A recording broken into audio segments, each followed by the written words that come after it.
Ireland Assembly Plenary, Programme signed. This is the Northern Ireland Assembly Plenary, Programme signed. This is the Northern Ireland Assembly Plenary, Programme signed. This is the Northern Ireland Assembly Plenary, Programme signed. This is the Northern Ireland Assembly Plenary, Programme signed. This is the Northern Ireland Assembly Plenary, Programme signed. This is the Northern Ireland Assembly Plenary, Programme signed. This is the Northern Ireland Assembly Plenary, Programme signed. This is the Northern Ireland Assembly Plenary, Programme signed. This is the Northern Ireland Assembly Plenary, Programme signed. This is the Northern Ireland Assembly Plenary, Programme signed. This is the Northern Ireland Assembly Plenary, Programme signed. This is the Northern Ireland Assembly Plenary, Programme signed. This is the Northern Ireland Assembly Plenary, Programme signed. This is the Northern Ireland Assembly Plenary, Programme signed. This is the Northern Ireland Assembly Plenary, Programme signed. This is the Northern Ireland Assembly Plenary, Programme signed. This is the Northern Ireland Assembly Plenary, Programme signed. This is the Northern Ireland Assembly Plenary, Programme signed. This is the Northern Ireland Assembly Plenary, Programme signed. This is the Northern Ireland Assembly Plenary, Programme signed. This is the Northern Ireland Assembly Plenary, Programme signed. This is the Northern Ireland Assembly Plenary, Programme signed. This is the Northern Ireland Assembly Plenary, Programme signed. This is the Northern Ireland Assembly Plenary, Programme signed. This is the Northern Ireland Assembly Plenary, Programme signed. This is the Northern Ireland Assembly Plenary, Programme signed.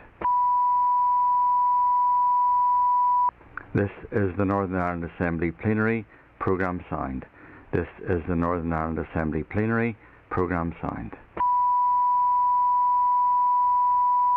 This is the Northern Ireland Assembly Plenary, Programme signed. This is the Northern Ireland Assembly Plenary, Programme signed. This is the Northern Ireland Assembly Plenary, Programme signed. This is the Northern Ireland Assembly Plenary, Programme signed. This is the Northern Ireland Assembly Plenary, Programme signed. This is the Northern Ireland Assembly Plenary, Programme signed.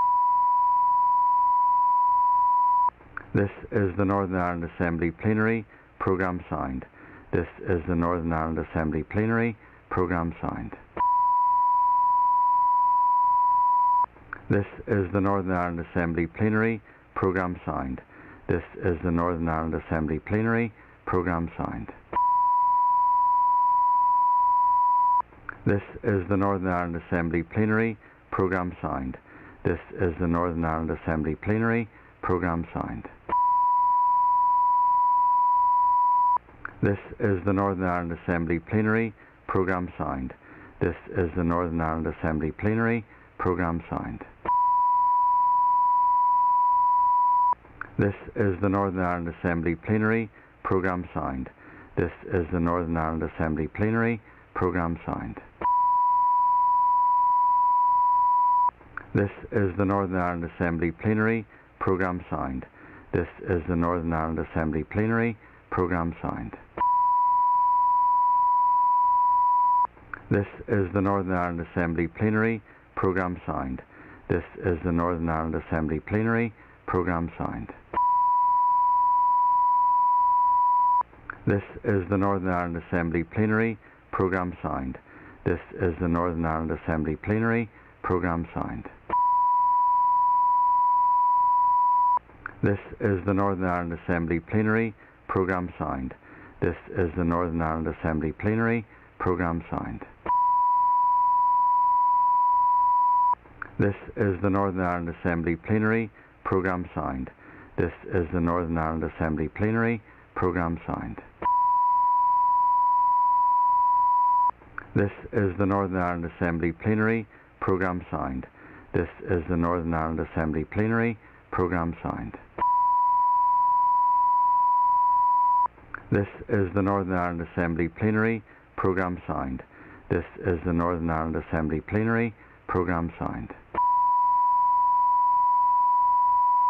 This is the Northern Ireland Assembly Plenary. Programme signed. This is the Northern Ireland Assembly Plenary. Programme signed. This is the Northern Ireland Assembly Plenary. Programme signed. This is the Northern Ireland Assembly Plenary. Programme signed. This is the Northern Ireland Assembly Plenary. Programme signed. This is the Northern Ireland Assembly Plenary. Programme signed. This is the Northern Ireland Assembly Plenary. Programme signed. This is the Northern Ireland Assembly Plenary. Programme signed. This is the Northern Ireland Assembly Plenary. Programme signed. This is the Northern Ireland Assembly Plenary. Programme signed. This is the Northern Ireland Assembly Plenary. Programme signed. This is the Northern Ireland Assembly Plenary. Programme signed. This is the Northern Ireland Assembly Plenary. Programme signed. This is the Northern Ireland Assembly Plenary. Programme signed. This is the Northern Ireland Assembly Plenary. Programme signed. This is the Northern Ireland Assembly Plenary. Programme signed. This is the Northern Ireland Assembly Plenary. Programme signed. This is the Northern Ireland Assembly Plenary. Programme signed. This is the Northern Ireland Assembly Plenary. Programme signed. This is the Northern Ireland Assembly Plenary. Programme signed. This is the Northern Ireland Assembly Plenary. Programme signed. This is the Northern Ireland Assembly Plenary. Programme signed. This is the Northern Ireland Assembly Plenary. Programme signed. This is the Northern Ireland Assembly Plenary. Programme signed. This is the Northern Ireland Assembly Plenary. Programme signed. This is the Northern Ireland Assembly Plenary. Programme signed. This is the Northern Ireland Assembly Plenary. Programme signed. This is the Northern Ireland Assembly Plenary. Programme signed. This is the Northern Ireland Assembly Plenary. Programme signed. This is the Northern Ireland Assembly Plenary. Programme signed. This is the Northern Ireland Assembly Plenary. Programme signed. This is the Northern Ireland Assembly Plenary. Programme signed. This is the Northern Ireland Assembly Plenary. Programme signed. This is the Northern Ireland Assembly Plenary. Programme signed. This is the Northern Ireland Assembly Plenary. Programme signed. This is the Northern Ireland Assembly Plenary. Programme signed. This is the Northern Ireland Assembly Plenary. Programme signed. This is the Northern Ireland Assembly Plenary. Programme signed. This is the Northern Ireland Assembly Plenary. Programme signed. This is the Northern Ireland Assembly Plenary. Programme signed. This is the Northern Ireland Assembly Plenary. Programme signed. This is the Northern Ireland Assembly Plenary. Programme signed.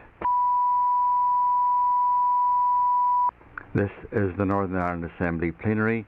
Programme signed. This is the Northern Ireland Assembly Plenary. Programme signed. This is the Northern Ireland Assembly Plenary. Programme signed. This is the Northern Ireland Assembly Plenary. Programme signed.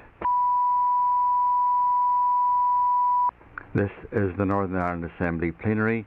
Programme signed. This is the Northern Ireland Assembly Plenary. Programme signed. This is the Northern Ireland Assembly Plenary Programme Sound. This is the Northern Ireland Assembly Plenary Programme Sound. This is the Northern Ireland Assembly Plenary Programme Sound. This is the Northern Ireland Assembly Plenary Programme Sound. This is the Northern Ireland Assembly Plenary Programme Sound. This is the Northern Ireland Assembly Plenary Programme Sound. This is the Northern Ireland Assembly Plenary Programme Sound. This is the Northern Ireland Assembly Plenary Programme Sound. This is the Northern Ireland Assembly Plenary Programme Sound. This is the Northern Ireland Assembly Plenary Programme Sound. This is the Northern Ireland Assembly Plenary Programme Sound. This is the Northern Ireland Assembly Plenary Programme Sound. This is the Northern Ireland Assembly Plenary Programme Sound. This is the Northern Ireland Assembly Plenary Programme Sound.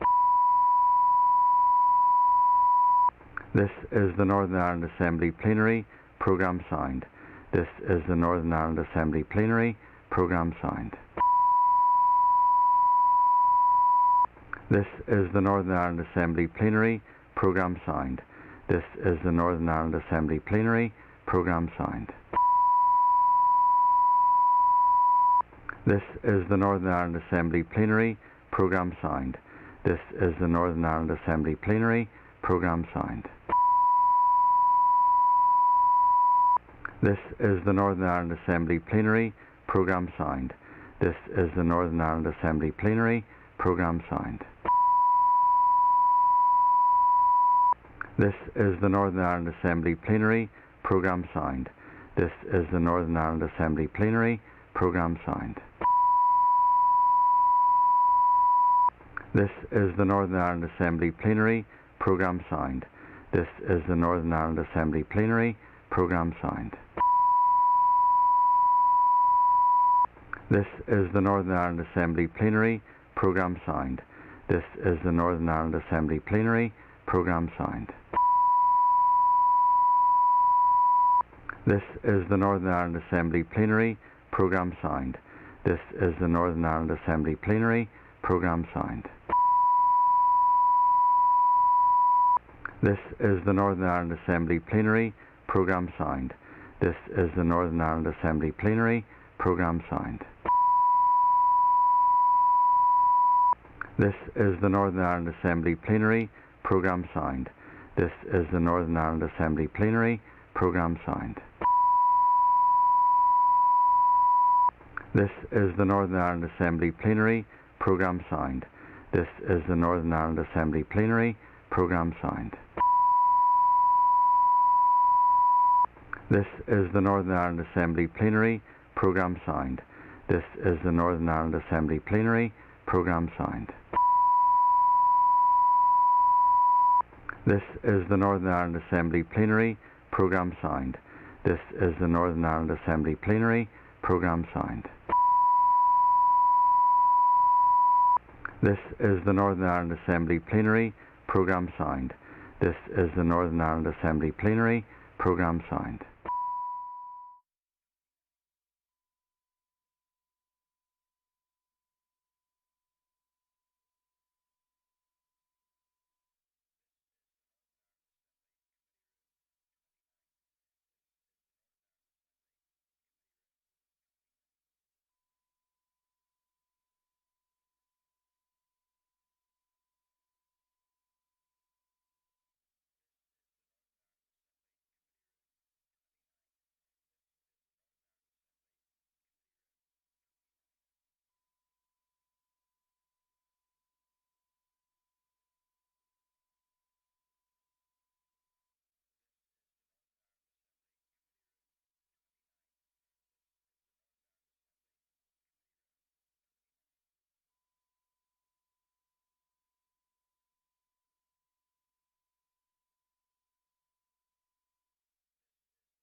As Speaker of the Northern Ireland Assembly, I am delighted to host this event and to officially welcome you all here today to Parliament Buildings and to the 2021 Pensioners' Parliament. This is the first external event that we have been able to hold in the Assembly chamber since COVID regulations have been relaxed, and I hope that it will lead to the way for other organisations to participate in similar parliaments over the coming year. The Assembly and my predecessors have always been very keen to support the work of the Pensioners' Parliament, which was first hosted in the Senate chamber in 2011. So this is actually your 10th anniversary. Congratulations. It is so important that we ensure that the voice of older people is heard loudly on all of the issues that matter to them. The Assembly makes laws for everyone, and it is therefore essential that there are ways for all sections of our community to have their say. It is important that as an Assembly we provide ways for people to effect change. And I know that many of you are more than ready to voice your opinion and have plenty to say. And I've only heard a little bit of that earlier in the corridors. I have no doubt that as representatives of the older people in our community, you will be challenging the individual ministers to answer your questions and address the issues that concern and affect you. So before we move to the formal proceedings, I invite Linda Robinson, the Chief Executive of AgeNI, to say a few words of welcome and to briefly set out the context for the issues being raised by the Pensioners' Parliament today. Mrs Robinson. Thank you, Mr Speaker. Well, good afternoon, and I'd like to welcome everyone to the AgeNI Pensioners' Parliament 2021. We're delighted to be one of the first recipients of being able to use this wonderful building, and it's great and a wonderful occasion for us all to gather once again. This is a very important event for AgeNI, as the voices and views of older people have always been central to who we are and what we do. And we were delighted to respond positively to the invitation from Age Sector Platform to run the Pensioners' Parliament in 2020.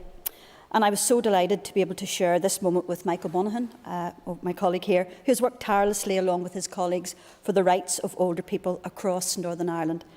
So we're delighted to be here, and a team at AgeNI has pushed as much as we can to deliver this, either in person, as you see, Mr Speaker, or virtual, as you will hear later on. And it's a personal thanks again to you, Mr Speaker, for including Pensioners' Parliament as part of the Northern Ireland Centenary events planned throughout this year.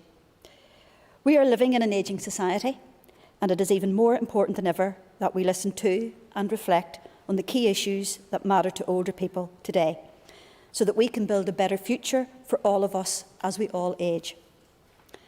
And of course, we must recognise the very difficult circumstances the last 18 months has been for us all, for older people, children and families, right across all our communities who have had to endure with so much heartbreak, pain, and this of course continues today as we hear.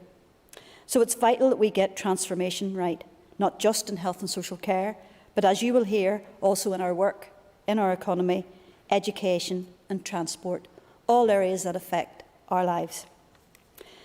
As we move forward, we will meet many challenges, but also opportunities. There is work for everyone to do, and to ensure that we are engaged in that change for our government, for our businesses and for civil society. What you can count on is the part and the role that older people will and want to play. And as you will see and hear today, they are ready. So thank you for coming today, and I hope that we will all be able to engage in the work going forward. Thank you, Mr Speaker. Thank you. And I would now like to call Mr Michael Monaghan, the Regional Organiser for the National Federation of Occupational Pensioners, to say a few words. Mr Monaghan. Thank you, Mr Speaker. And if you're wondering who NFOP are, I look after Royal Mail, Post Office and BT pensioners in Northern Ireland. I'm pleased to join with Linda in welcoming all of you to the 2021 Northern AgeNI Pensioners' Parliament. Whether you're joining us in the chamber or online, you are most welcome. If you're joining from your home, I hope you feel as much part of the event as if you were here at Stormont. I welcome our ministers to this event, the AgeNI team and the Stormont engagement team who have worked assiduously to make this event possible. The former Speaker, Lord Hay, who was a great supporter of the Pensioners' Parliament, as indeed have his successors in office, I might add, right? When addressing the Pensioners' Parliament in 2013, said this: "The Pensioners' Parliament is a real example of participative democracy in action. And that's why this event is such an important and crucial event for older people. Our politicians deliver for us, and we are pleased that the voices of older people from right across the province will be heard here at the heart of government today by engaging directly with ministers on the issues that you have raised in the lived experience survey. So I trust that you will find the Pensioners' Parliament informative, that it raises the concerns that are important to you, and empowers and encourages you to continue to engage on the issues with your parliamentary representatives. I trust you enjoy the event. Thank you, Mr Monaghan. And we now move to question time, and that's this order paper item number 2, is to deal with the question of health. So it is time for questions now to the Minister of Health, and we will start with question 1. And I call Mr David Trelford. Mr Trelford.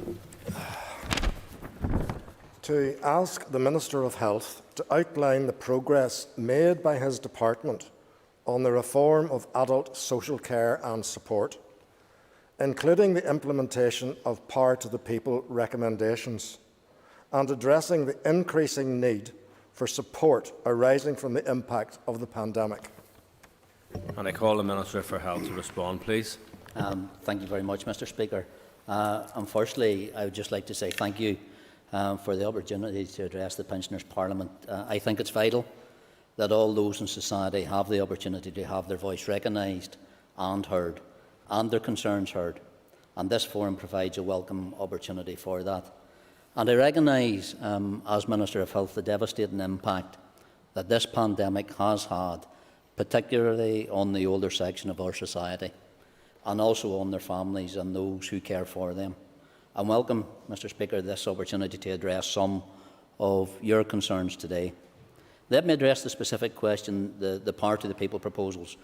The Power to the People identified a number of priority areas, including a call for the improvement for conditions on social care workforce, as well as an appraisal of the market of care, and actually the true cost of providing care and support.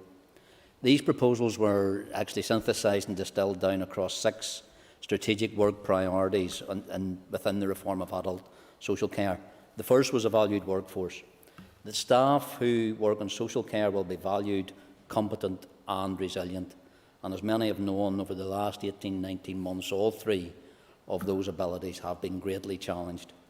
Individual choice and control, to ensure that the individual has control over the decisions affecting their social well-being and their care and support needs. The prevention and early intervention, which was a renewed focus on the prevention and early intervention to support people to achieve their own social well-being. Supporting carers. Carers will be supported in their caring duties and entitled to support in their own right. And Mr Speaker, the value of our carers should not be underestimated again during the past 18 months. Primacy of home. The purposes of adult social care, including group care services, is actually to support citizens to live well in their own home in connection to their families, their social networks and communities, actually providing that maximum choice and control over their daily living arrangements and their care and support provision. And the sustainable system building, to build a stable, sustainable adult social care system. Part of the People is far-reaching and is actually a complex area of policy development with reach across the entirety of the system of adult and social care. My officials are now finalising advice to bring forward for my consideration, and it is anticipated that a public consultation on the reform of social care in Northern Ireland will be launched by my department later this year. So I acknowledge the impact of the pandemic has been felt in areas across our society. Support has been provided across a wide range of areas within health and social care, including in providing additional funding for COVID-related costs, additional support for staff recruitment, development of guidance, as well as providing practical support to individuals and their carers through guidance and the introduction of a care ID card, as well as a number of other measures. So throughout the pandemic, my department has worked to ensure that support is provided to all areas of society, including our older population. And I, as Minister of Health, will continue to assess the situation to ensure that individuals who require care or support receive it when they need it. Thank you, and I call Mr. Telford for a supplementary question. In AgeNI's Lived Experience 2021 survey, older people said there needed to be a thorough review of the social care system. We need a system that is of high quality, adequately resourced and available to everyone who needs it. We want social care that people can rely on, is rights-based and delivered by valued care workers. My supplementary question is, what has the Minister done to recognise, reward and value the social care workforce, including the development of a career pathway, reward with decent salaries, professional development and better working conditions? Minister. And I thank the member for his supplementary, and I think he touches at what is the crux of our social care system, and that is the people that we have working in it. It's the people that also we have working across the entirety of our health service, make our health service. When coming into this role, I was aware of the challenges that we need to make in regards to improving the terms and conditions and support that were there for the people who were already working in our social care system. But also what, as I've said, what we've realised, and I think what the people of Northern Ireland have valued, not just in those who work in social care, but those who work in our healthcare system over the last 19 months. A system of care and of support that has often been left in the shadows. I referred to our social care workforce, I think it was a health committee, as the Cinderella service, because they were only seen by those who needed to do the work that was the most challenging, that many were left in a condition that no others wanted to do. So it's how we took, and this may sound wrong, it's where we took what COVID actually presented us with, was bringing that workforce forward and actually recognising them and actually valuing them and putting that structure around them in regards to that. So since coming into post in regards to our workforce, I've started to implement programmes that indeed provide invaluable training and career pathways for our social care workforce. For example, I've created the Open University degree in social workplaces for social care workers and a provision of My Home Life programme through the Social Care Workforce Strategy. The Northern Ireland Social Care Council has brought forward a public awareness campaign to promote the recognition and value of social care, and have also progressed other significant pieces of support that complement the reform proposals in valuing the social care workforce. On the 4th of May this year, I announced plans to establish a social care fair work forum, and that was to support and develop Northern Ireland's social care workforce specifically. My intention is that that new body will be tasked with developing proposals to improve terms and conditions and career prospects for social care staff, and that's with the intention to assist the sector to recruit, develop and retain committed, skilled and well-motivated workers, and provide a voice for a workforce that, as I said, often feels marginalised and ignored. It is anticipated that the forum will include representatives from our health and social care system bodies, social care employees and employers, trade unions and other key stakeholders. And it's also my hope that that forum will create a more collaborative approach between employers, staff, representatives and the health and social care system for addressing workforce issues and develop examples of good employment practice. Because currently we are seeing a gap in the number of people that we need employed in that very vital service. So it's about what we can do as a department to make sure that we promote it as a place that people want to come to work, and that if they do come into that sector to work as well, that they do feel supported and empowered, and they see actually, for those who want to see it as a career and a career pathway, there's opportunity to do that too. Thank you. And for question 2, can I call Ms. Jean Hovren? Jean Hovren. Good afternoon. I'd like to ask the Minister of Health how his department is addressing the urgent need to ensure that breaks and practical support are available to carers across Northern Ireland. Minister. Again, Speaker, I thank the member for her question. It's a topic that has been raised numerous times by my MLA colleagues and in the Health Committee as well. And again, I'm acutely aware that the reduced provision of adult daycare and short breaks has placed a significant burden on carers, especially over the past 18 months. And I would like to take this opportunity to extend my gratitude to families for the role that they have played in keeping their loved ones safe and responding to the emerging needs that actually have arisen from this pandemic. In order to adhere to public health guidance, services are being provided, albeit at a reduced level. Specifically, adult daycare for vulnerable adults has been limited due to social distancing requirements, and short break options have been limited again significantly by self-isolation requirements in some care homes. But given the reduced level of provision, access to these services is being determined on a prioritisation of need, risk of placement, breakdown or safeguarding concerns. I've engaged with Trust to ensure that they have offered a range of alternative services to meet the assessed needs of service users and carers. And additionally, direct payments offer service users and their families an alternative simply to Trust services, which have been stood down or reduced as a cost and as a result of COVID-19. But families have made it clear that these services must be restored to pre-pandemic capacity. So therefore, on behalf of the Chief Social Worker, I asked him to task the Public Health Agency to undertake a review of infection prevention and control guidelines. The aim of that review was to identify a clear pathway to restore daycare, short breaks and HSC transport. So aligned to this review, my Chief Social Worker has asked trusts to urgently review their reset and their recovery plans and to assess what innovative or alternative measures they can put in place while day centres and short break provision is being provided at a limited capacity due to the pandemic. Thank you. And I call Ms. Haverin for a supplementary question. I think the Minister has answered some of these questions already, but I'll proceed. Family carers have said that they felt forgotten, ignored and not a priority during the pandemic. The reduction in the level of support for carers means that they are providing more care than before. So the question is, can the Minister provide assurance that carers, as part of a co-design process, are involved in the development of effective responses to meet their increased need for support?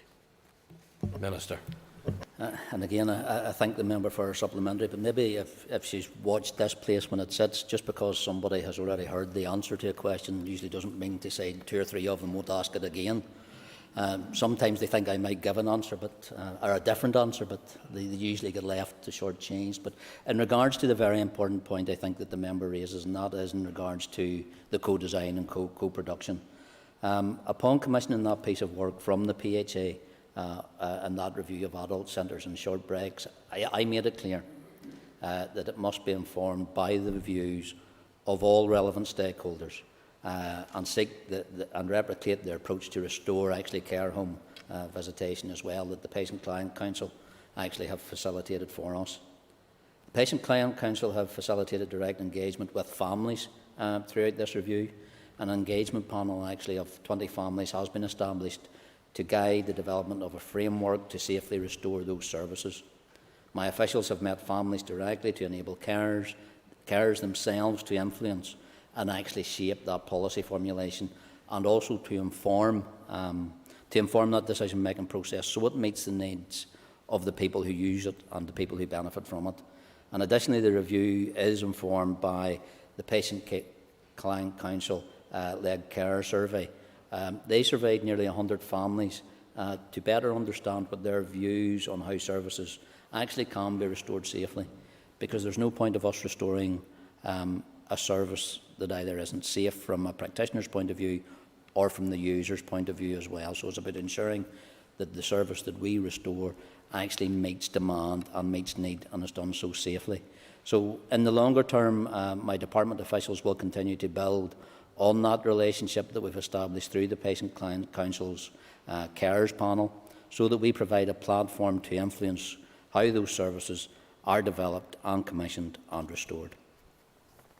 Thank you. And moving to question 3, and I call Ms. Emily Gill.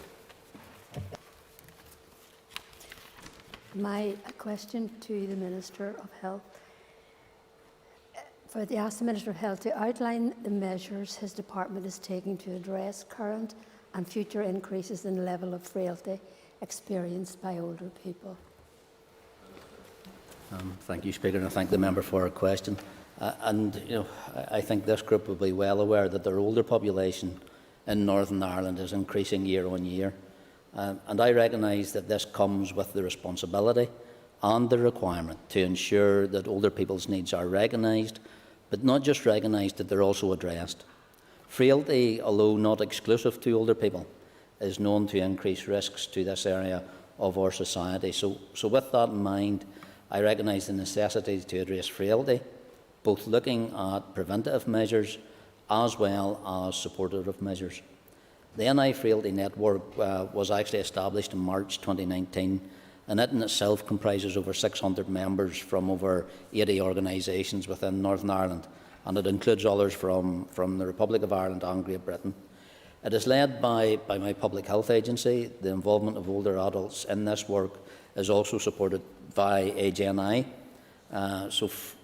We're well aware that frailty can lead to poorer outcomes for older adults, and that includes the risk of hospitalisation, falls, loss of activities of daily living, and actually premature mortality. So it's evident that lockdown measures and shielding have resulted in high levels actually of deconditioning and isolation and loneliness, and that actually results in accelerated ageing and the progression of frailty. The Frailty Network priorities consider four main areas. The first is to consider the indirect impact of COVID-19, and that's particularly on the accelerated ageing and progression of frailty. The identification of frailty, that frailty should be identified at first contact with older adults.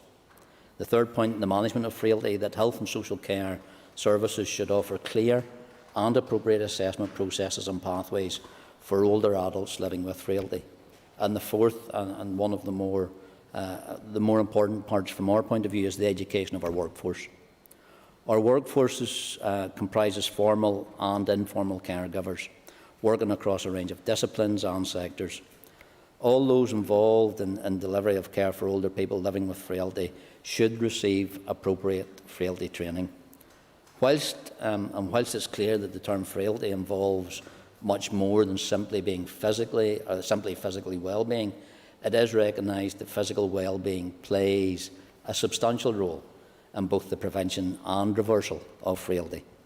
I therefore welcome the Public Health Agency's launch of the Physical Activity and Older People's online resource, and that was done during Active Ageing Week, which is coming up on the 4th of October, Mr. Speaker. So it may be something that we can promote again through the Assembly.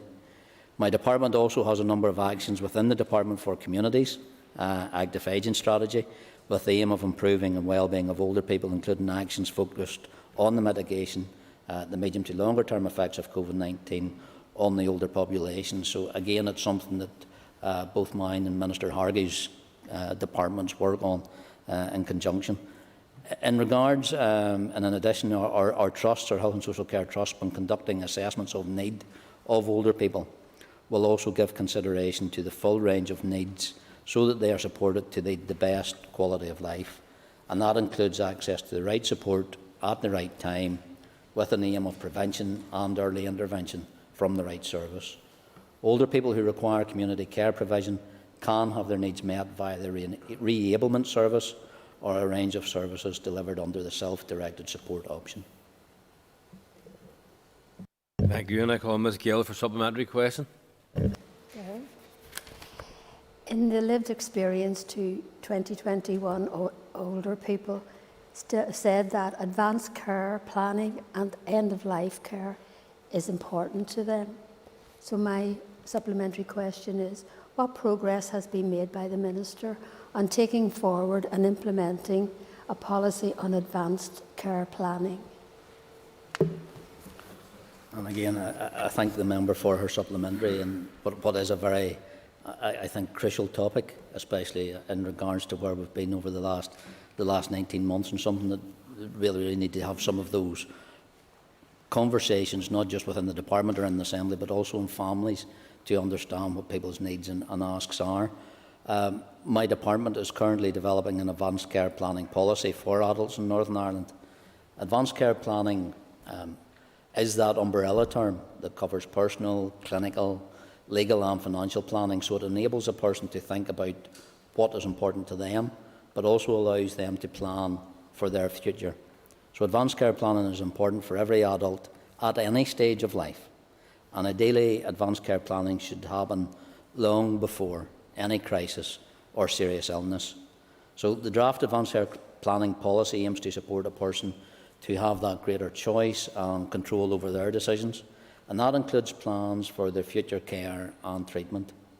The ambition of the policy in itself is that advanced care planning conversations become normalised, that all adults in Northern Ireland have regular opportunities to express their wishes, to express their feelings, to express their beliefs, but also to express their values in relation to advanced care planning, and that these are then reflected in the care and support or treatment that they actually receive.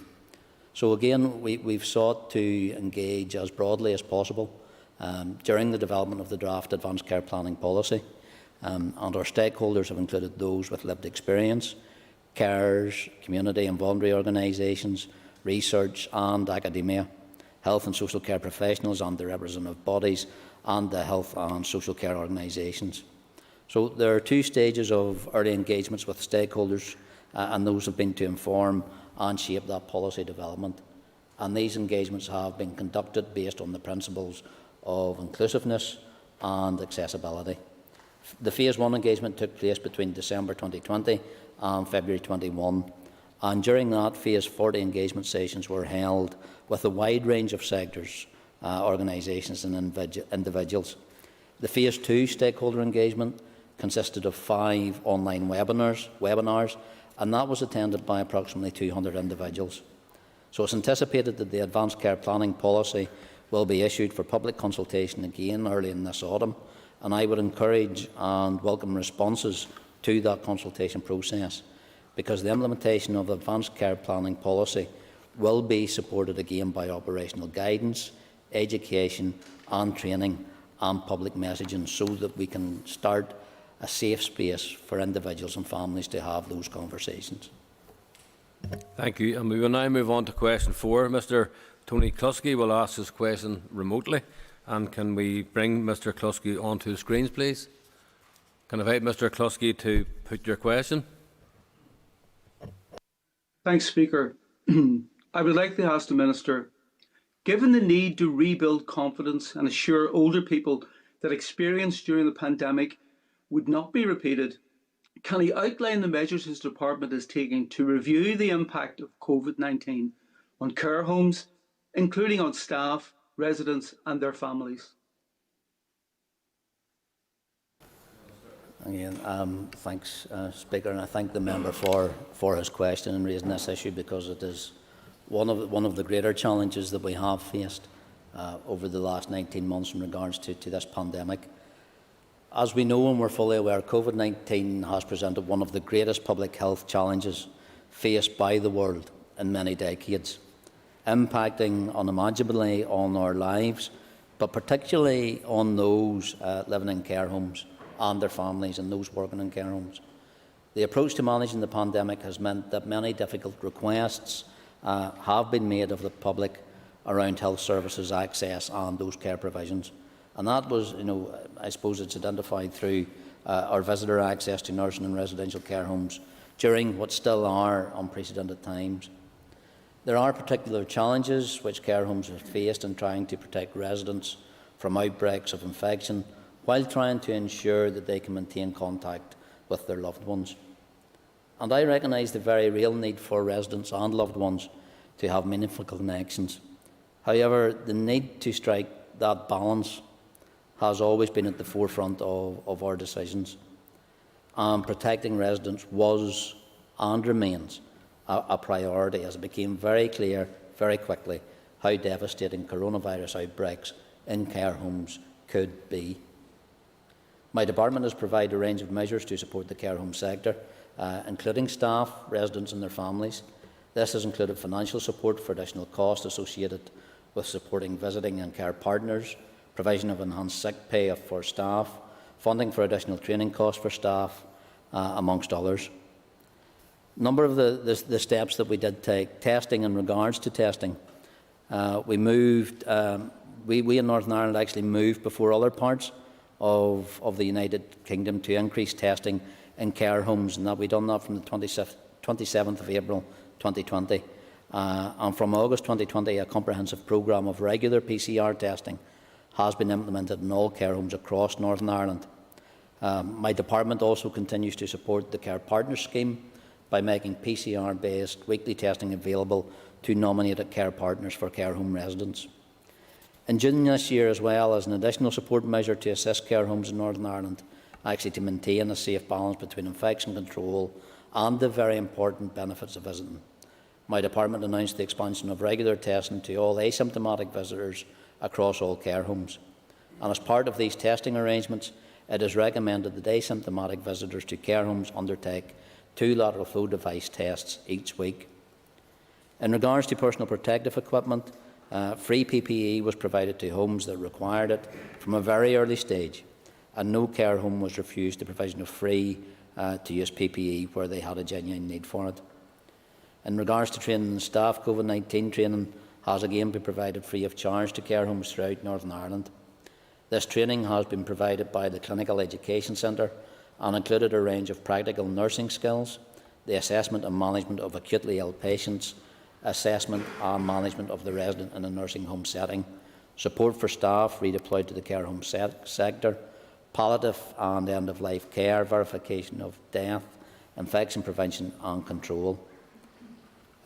We published guidance to care homes. Specific guidance was provided at the end of February 2020, and that included clear direction regarding staffing on the use of PPE and arranging additional infection prevention and control measures.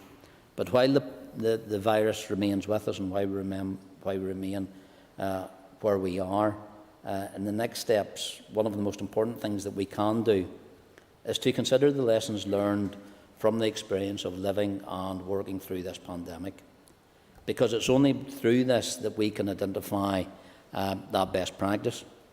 We can identify those measures that had the most positive impact, and we can identify the future learning and recommendations to be taken forward. Again, my department has carried out a number of rapid learning initiatives, including the transmission of COVID-19 within care homes. This review in itself considered key areas, and that included the experience of residents, their families and staff in care homes. But it is undeniable that the impact of COVID-19 has taken its toll on residents, families, staff and care home providers. So by informing our knowledge of the lived experience in this area of society, the aim, and my aim, is to ensure that mistakes are not repeated, that learning is taken on board to deliver improved experiences and outcomes, and that the voice of those affected is heard. Thank you. And we now move on to question 5, and I call Ms Marion Cinnamon to ask her a question remotely. Can Ms Cinnamon be brought on to screens, please? Can you invite Ms Cinnamon to put her question? Thank you, Mr Speaker. Good afternoon. I'd like to ask the Minister for Health, given the concerns about waiting lists, to outline the steps that his department is taking to ensure decisions on access to screening, diagnosis, treatment or surgery are based on clinical assessment and not on age. And again, I thank the member for raising what is a very important and topical point, because I absolutely understand and acknowledge the very real concerns about waiting lists with the residents of Northern Ireland. And my department and myself share those concerns. It was something that was already a challenge and a concern before COVID was even something that we were aware of or were trying to tackle. And as members will be aware, the health and social care system in Northern Ireland is facing unprecedented levels of demand for treatments and pressures on its limited resource. So in light of this pressure, the Health and Social Care Board continues to work with our trusts to maximise the delivery of funded capacity and ensure that the application of good waiting list management practice. And that includes assessing and treating urgent cases first, in line with the integrated elective access protocol, and thereafter seeing and treating people in chronological order Access to services remains based solely on clinical decision. The screening programmes in Northern Ireland are offered to people based on gender and age criteria, which are specific to the condition being screened for. It's the Integrated Elective Access Protocol, which provides guidance on how decisions to access of screening, diagnosis, treatment of surgery and treatment to surgery or surgery are based.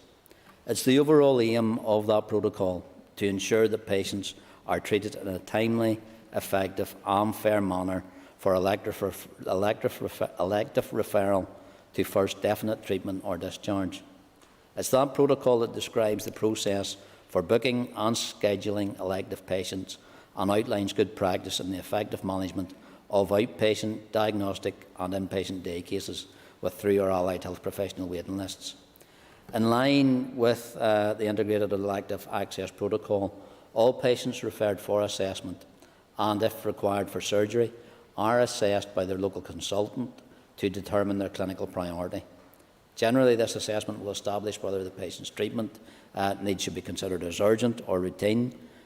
Patients assessed as urgent will be treated in order of their clinical priority, and patients assessed as routine are treated in the chronological order in which they've been placed on the waiting list.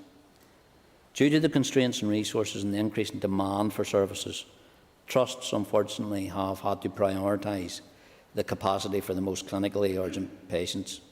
This regrettably means that those other patients who are assessed less urgent may have to wait longer for their assessments and treatment.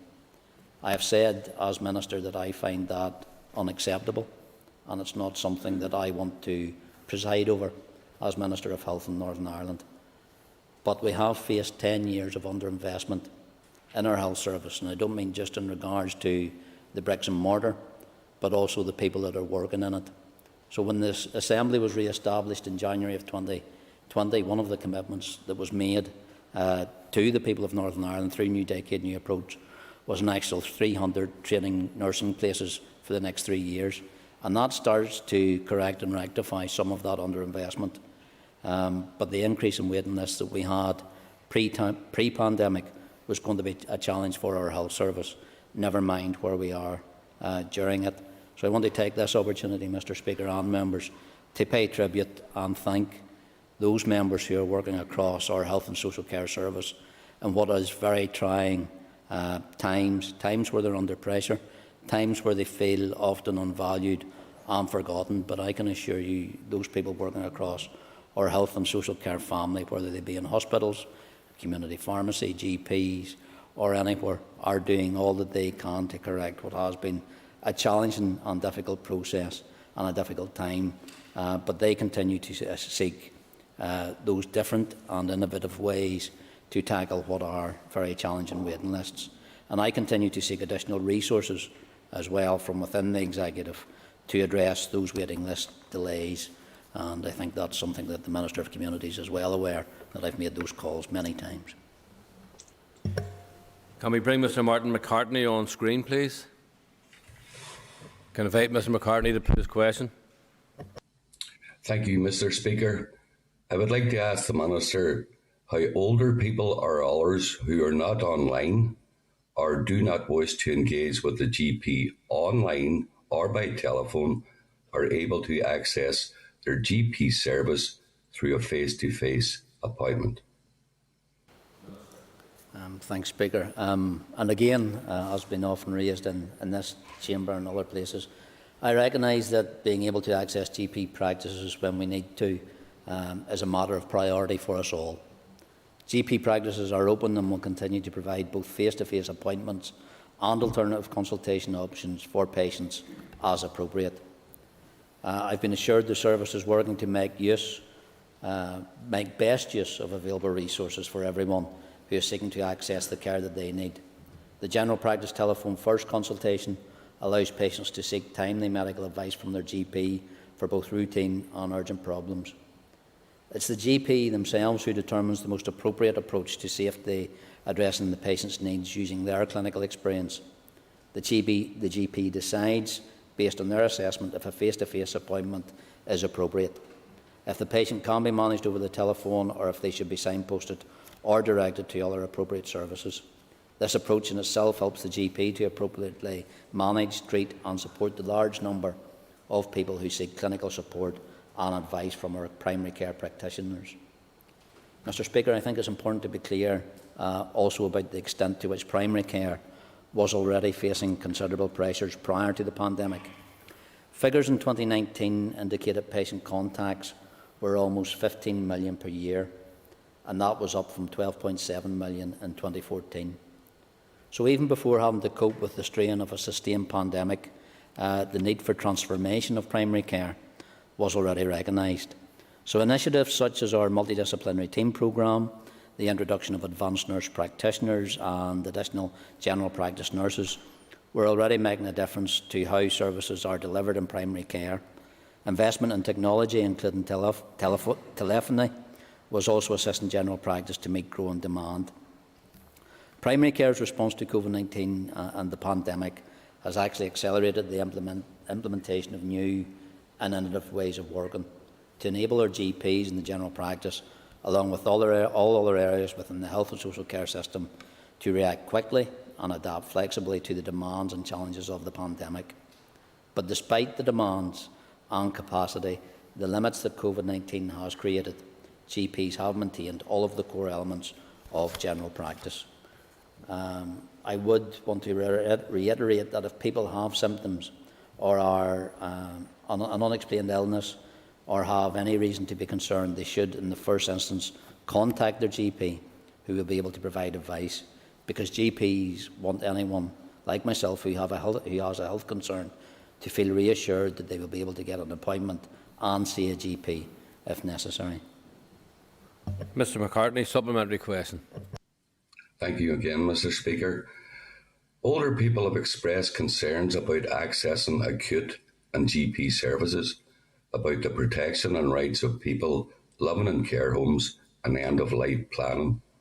The supplementary question is, and you have touched on this, Minister, in the last 2 or 3 questions, what steps has the Minister's Department taken to ensure that residents in care homes receive safe and equal access to GP and other health services, including primary, secondary and emergency care and treatment? Again, I thank the member for a supplementary, because he raises what which are the concerns that are raised, not just by our care homes, people working in them, the residents, but also families as well. Throughout the COVID-19 pandemic, my department, along with the Public Health Agency and other bodies, has been actively working to support nursing and residential care homes and the health and social care trusts in the management, treatment and mitigation of COVID-19. So with specific reference to the safe and equal access to services, care home support teams have been established. They reach into care homes to provide training, guidance, resources and support, and to meet the clinical needs of residents. So the COVID-19 Care Home Action Plan actually sets out a number of key actions in relation to the clinical support of residents in care homes who contract COVID-19. Again, the Northern Ireland Frailty Network, coordinated and facilitated by the Public Health Agency, is actively working with colleagues across the system to support appropriate access to all our services by older people living in those care homes. So on the 17th of June 2020, I announced plans for my Chief Nursing Officer for Northern Ireland to co-produce a new framework for enhancing clinical care for residents in care homes, and that was through working in partnership with the independent sector. The aim of that project was to ensure that people who live in care homes are supported to lead the best life possible. Their human rights and right to access equitable healthcare provision are fully observed. So the outcome of the March 2022, there will be an enhanced clinical care framework to enable people-centred safe care with the optimal clinical pathways which will be integrated across community, primary, independent and our hospital sectors. And that concludes questions to the Minister for Health. We now move on to questions to the Minister for Communities. Mary Scally will ask her question remotely. Can we bring Ms Scally on screen? Thank you. Can I ask Ms Scally to put her question, please? Thank you. Thank you, Speaker. To ask the Minister for Communities, in light of the pandemic, to outline the steps her department is taking to monitor the implementation of the current active ageing strategy, and to identify actions required to address the concerns of older people, including on rights and their participation and engagement. And can I call the Minister for Communities to respond, please? Yeah, and again, thanks very much. Just like Robin, I want to just take the opportunity to say it's great having people back into this chamber again and attending events, and no more fitting an event than the Pensioners Parliament. So again, just to thank you all for taking the time, especially on a Friday, for coming along and attending. And again, just to Linda, I suppose from AgeNI, just for the work over the last 18 months particularly, and to those networks out on the ground and within communities, and really delivering, working with government and with local councils and others, and really meeting the needs of our citizens throughout the pandemic as well. And again, to Michael and co, I know we're both going off to our own homes to paint later, so we'll try and stay here as long as we can to avoid that. But again, just in terms of Mary's question, and thanks for the question, and this is an important one. Obviously, you know the existing strategy, which ran from 2016, that there was an extension up until 2022, obviously in line with the executive, and part of that was because we were in the midst of the pandemic. There's more work that needs to be done. We didn't want to make sure that there was any hard and stop to the existing active ageing strategy that was there. And we know the importance of the strategy itself, and in terms of promoting well-being of our older people, ensuring that they can enjoy later life in the fullest way that they can. And indeed, we know the 5 important themes and priorities around independence, participation, care, self-fulfilment, and importantly, dignity. And as Mary said, ensuring that we are looking to embed a rights-based approach to all of these issues going forward. As I have said, the current strategy has been refreshed and extended, and that was with the approval of the executive, so with other ministers, and that was to allow the continuation of the current strategy and also to look at the progress that was made. The executive and obviously the departments within it continue to work together to protect and improve the well-being of older people, and indeed you've heard some of the work that the Health Department has been doing, particularly over this last period. And during the period of the extension itself, we have been busy engaging with older people and with other stakeholders in terms of the evaluation of the current strategy, but importantly also to look at the steps that need to be taken in a co-design approach of a new active ageing strategy that will take us beyond 2022. And the co-design approach is going to be key to this, to ensure that we're genuinely co-designing. That sits in lines with the other social inclusion strategies that I have responsibility for, that will actually dovetail in many ways into this new active ageing strategy, and particularly the anti-poverty strategy and the disability strategy as well. So there will definitely be synergies and alignments, and again we will be laying out the process of how we're going to engage, but importantly how that's going to be co-designed, not at the end of that engagement, but building that in from the very start. So I'll be keen as Minister, obviously, to engage as part of those as well. Obviously, the next iteration of the active ageing strategy, as I said, will be developed by co-design, so we will be going out onto the ground, even with current restrictions in place, and engaging with people. It will be important that any new strategy coming forward will underpin the Executive's delivery against its commitments in New Decade, New Approach around addressing barriers to inequality that exists, and ensure that people do have their rights heard but also implemented as well in the time ahead.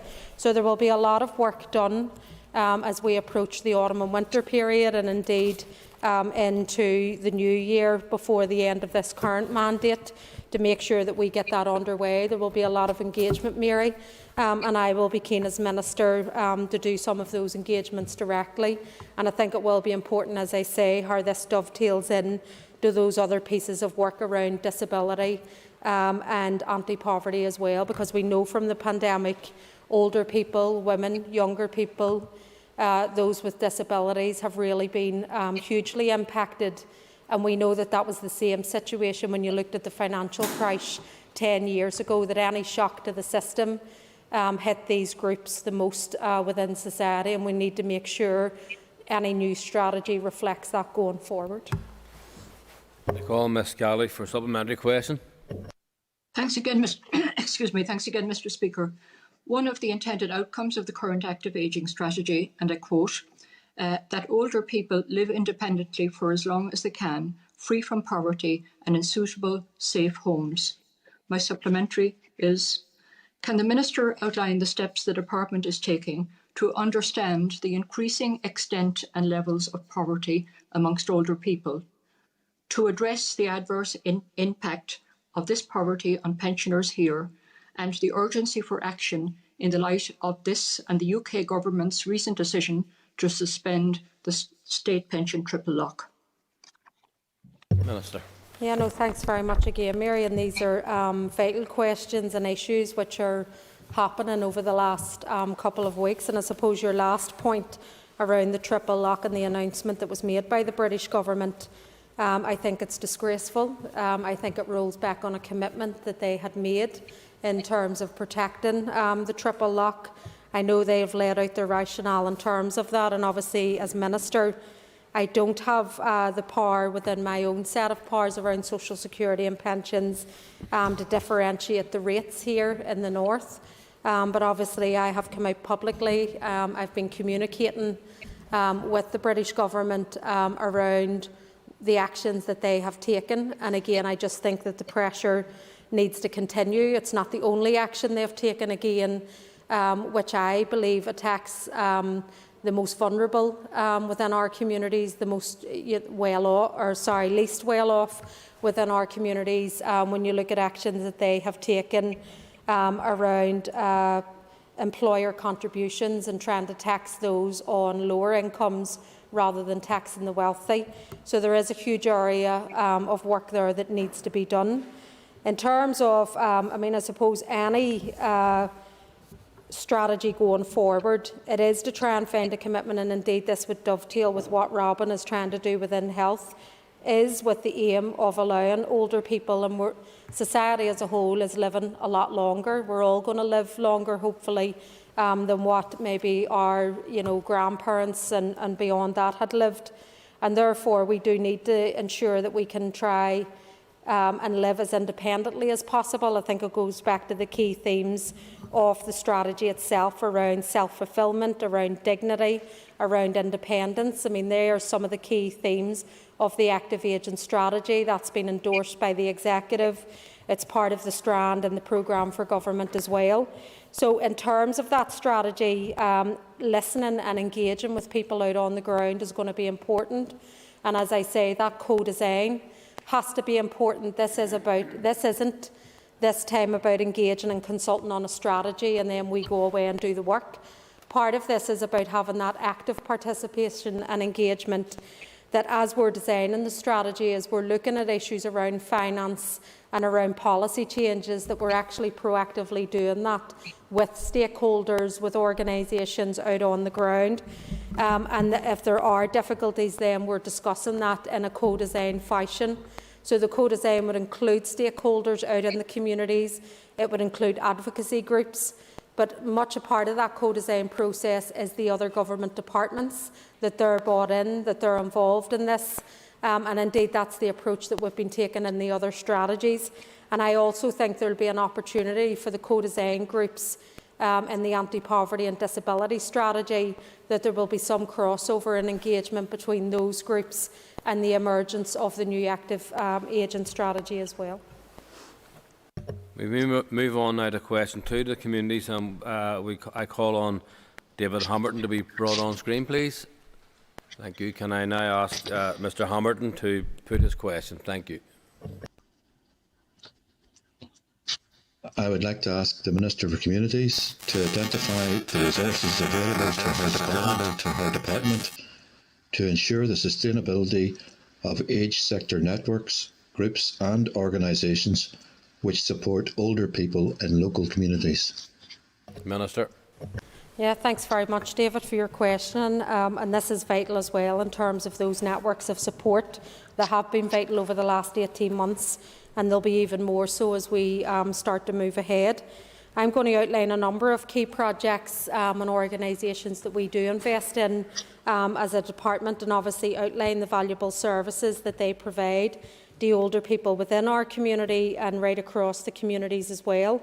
And I suppose that that can only be sustained through the executive budget commitment and allocation in terms of the current rates of investment, but also where there's an increase in need, particularly with an increase in an aging elderly population, then the resources will need to reflect that. So just like Robin's predicament around budgets in terms of health, we will also be having these discussions within the Department of Communities as well, and obviously looking to prioritise then what those needs are going forward.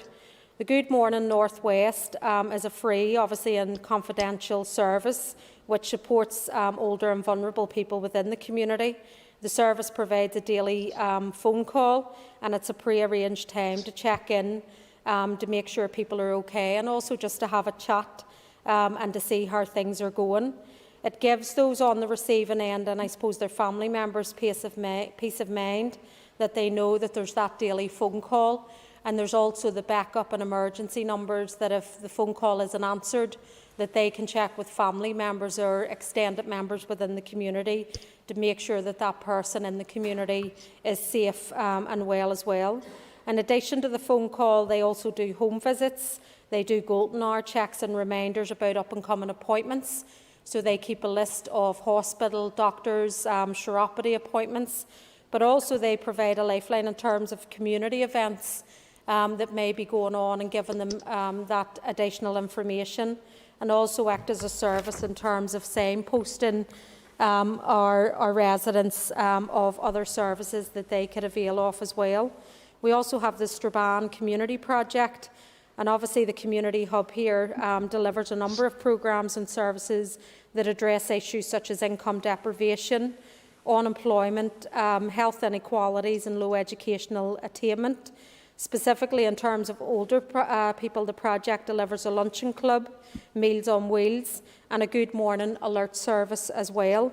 And also they have the Parlour Vintage Tea Room, a handyman service, a social dance and also social club.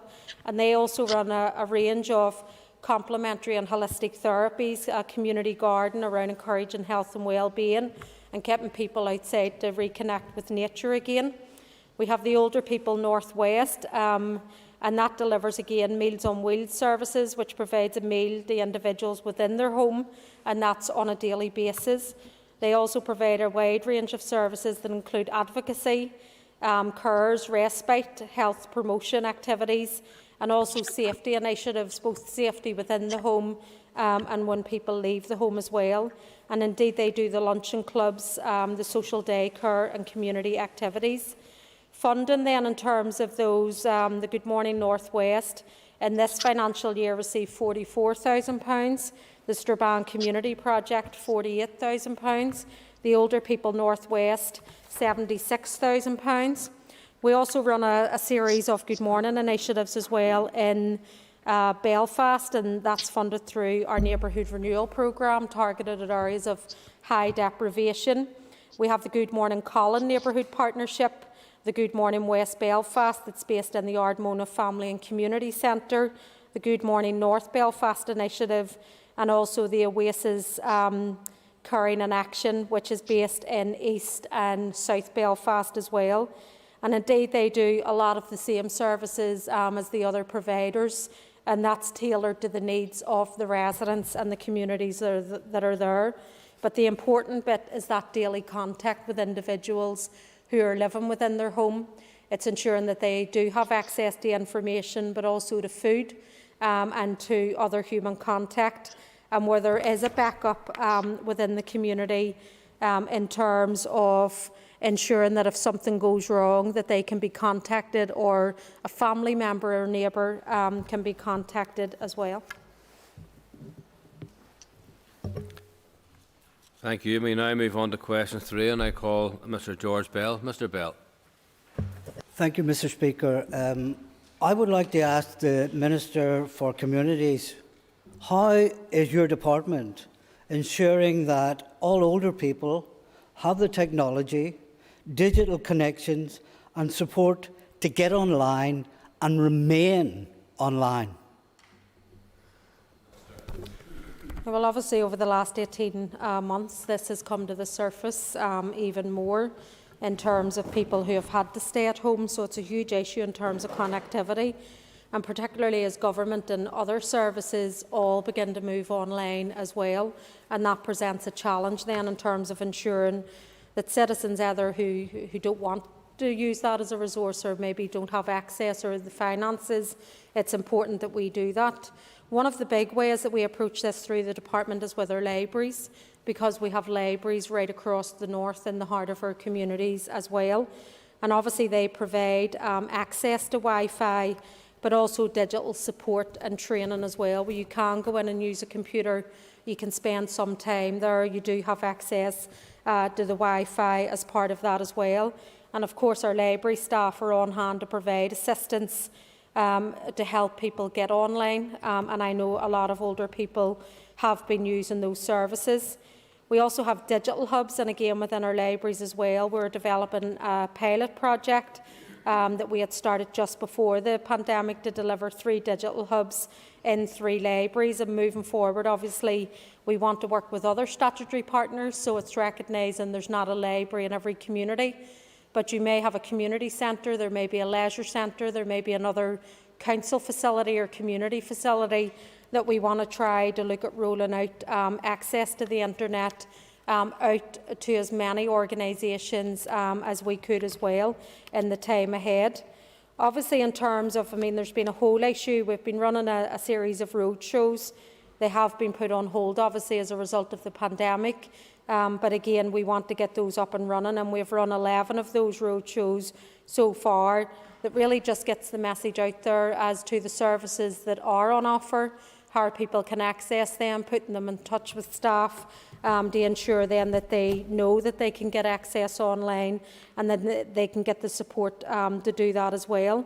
And I suppose throughout the pandemic there's been a huge issue around addressing loneliness and social isolation.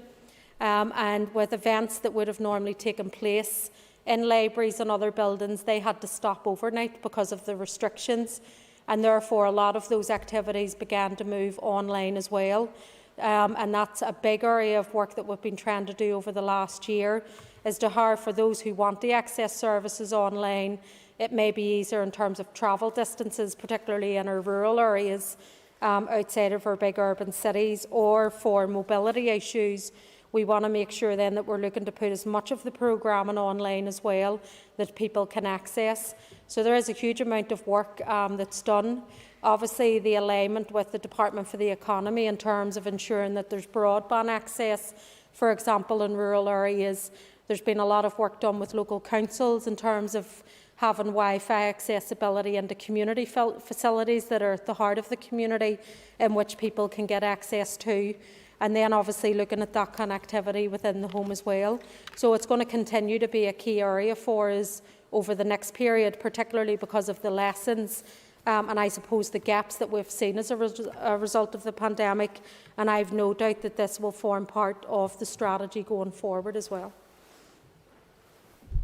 Okay, thank you. Moving on now to question 4.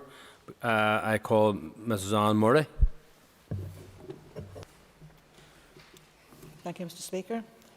I would like to ask the Minister for Communities how her department plans to deliver an increase in the stock and range of housing options which are accessible and available to older people and aligned with current and future requirements. Minister. Thanks very much for your question, and this is a really important one that I have been working on since I came into office. And I suppose to set out from the start, we're in a housing crisis. We're not building enough homes. There's a huge financial investment issue for the housing executive, which would be our main housing provider in terms of social homes, where they could potentially lose half of their stock unless we deal with the huge investment challenge that they have.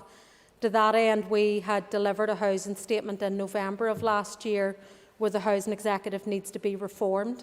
And a critical part of that is to get them on a good financial footing, but it's also to allow them and give them the capacity to build homes again.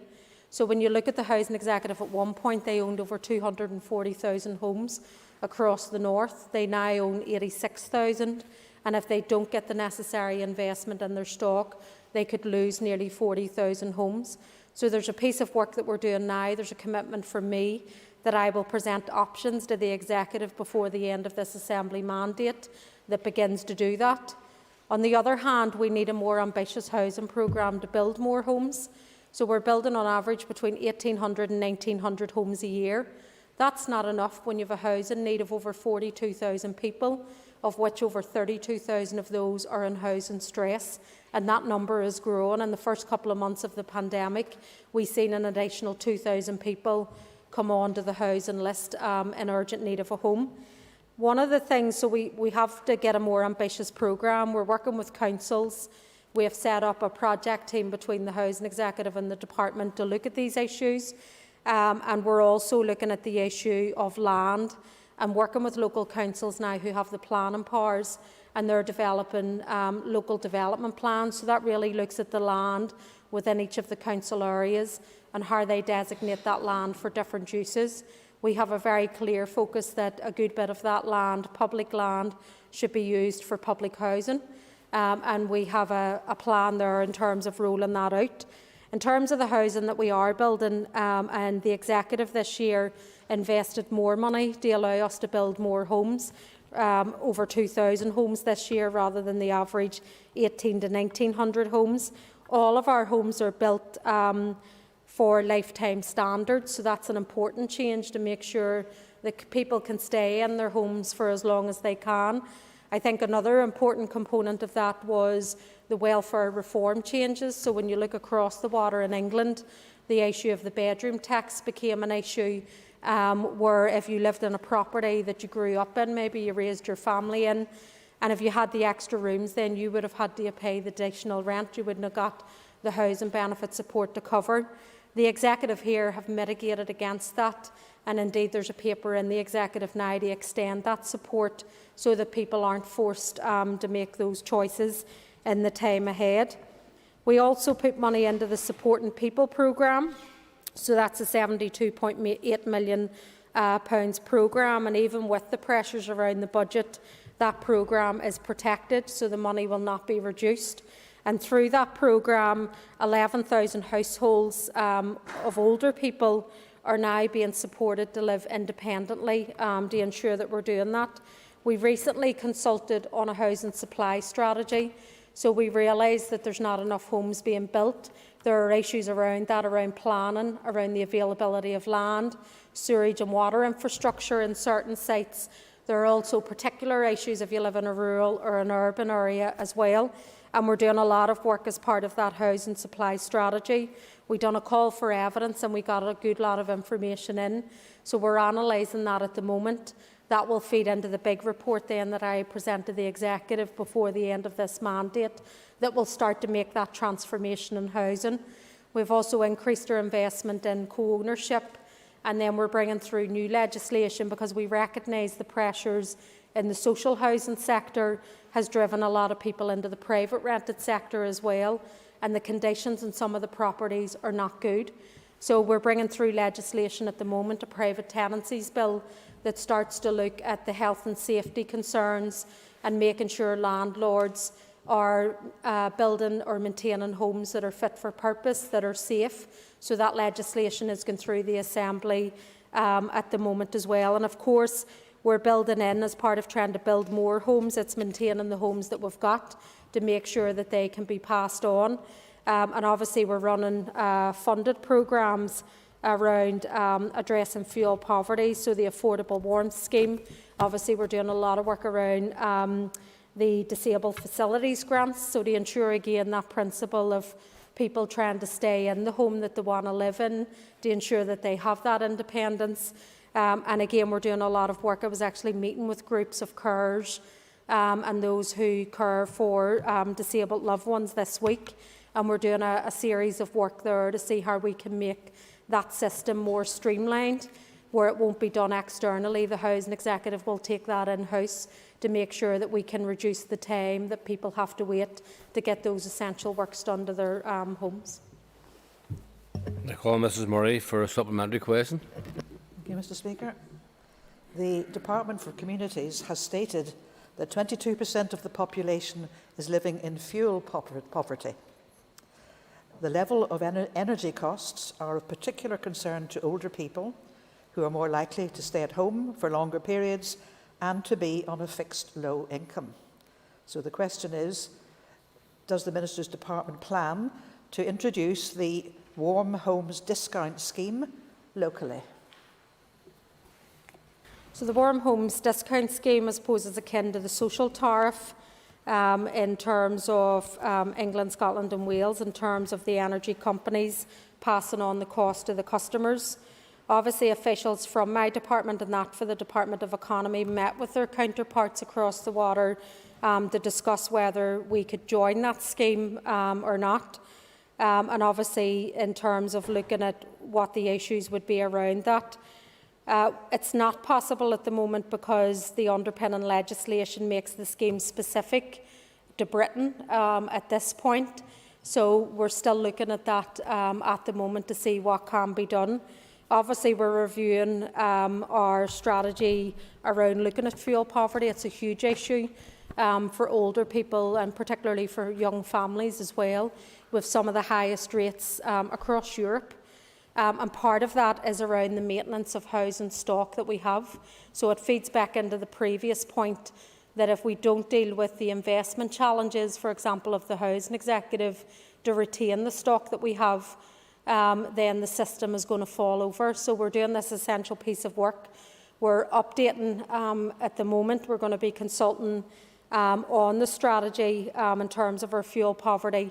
And then, of course, there's the issue around climate change. I mean, not only is the population ageing longer, but the issue of climate change and retrofitting our homes as well. There's a huge amount of work that needs to be done there. We have over 800,000 homes across the north. And if you were just to retrofit all of the boilers, for example, there's a huge piece of work and cost to be done.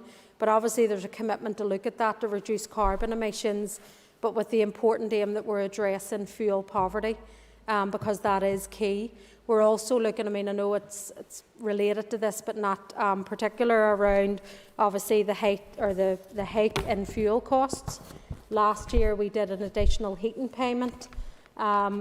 During the winter, we done a COVID heating payment, so an additional £200 that went out to over 220,000 households.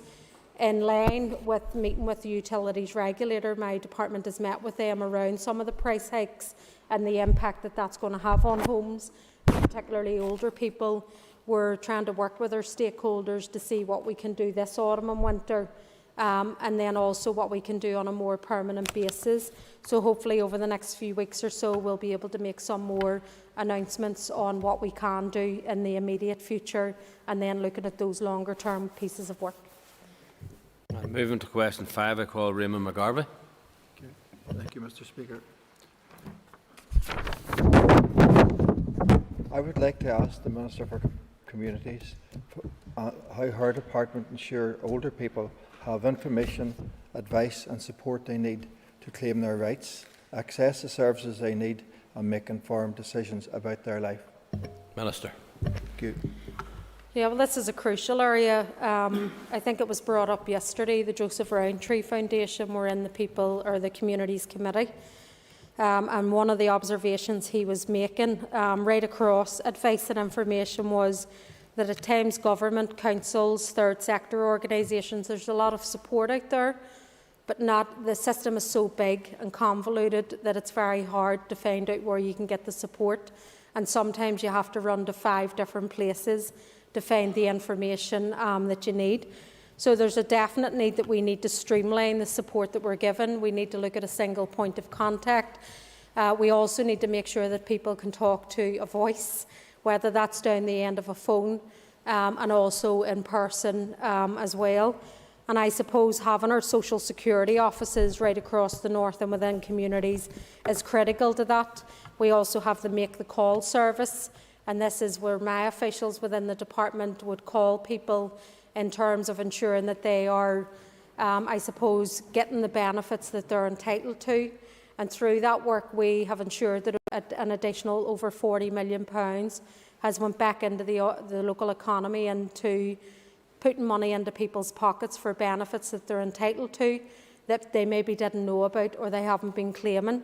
So we want to do more work around that Make the Call service. We're also planning roadshows around that where the Make the Call service can go out to community events or events like this to make sure that the information on the service is out there as well.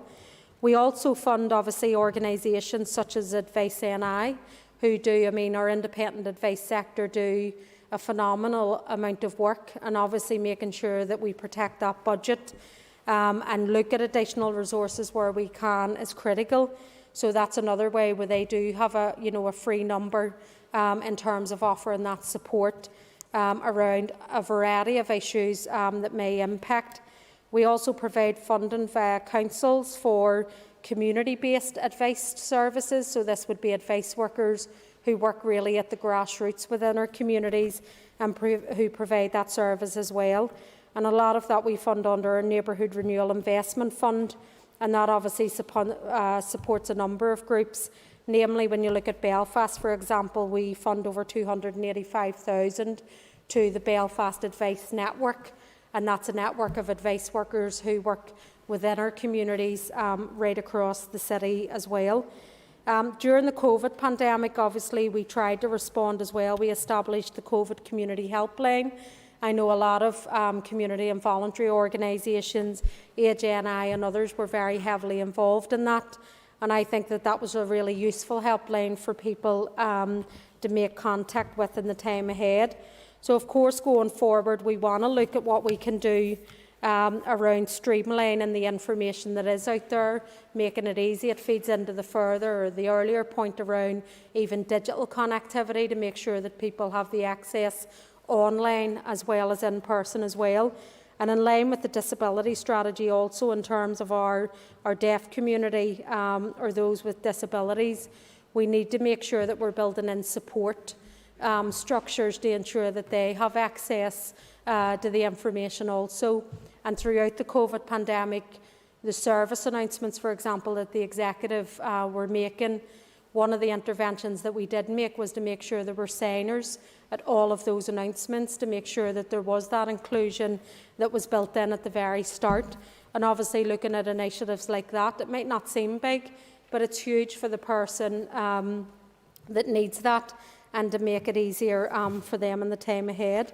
So it's a huge area. There's a lot of work that's been done, but of course COVID has shown the gaps and that there's more to do. And of course we're continuing to work through that. And I've no doubt, again, with the strategy that is going to be renewed over the next period, that this again will be a key issue as part of that strategy in terms of independence, dignity, but also participation in what people are entitled to. Mr McGarvey, supplementary question. Speaker, supplementary question. Older people told us about issues concerning the state pension and people retiring into poverty. Statistics show that 13% of pensioners, approximately 38,000 pensioners, are in relative poverty. Most pensioners living in poverty had no personal or occupational pension provision. So the question is, what is the Minister's plan to tackle and address pensioner poverty and ensure that older people have a sufficient income to live comfortably and to engage fully?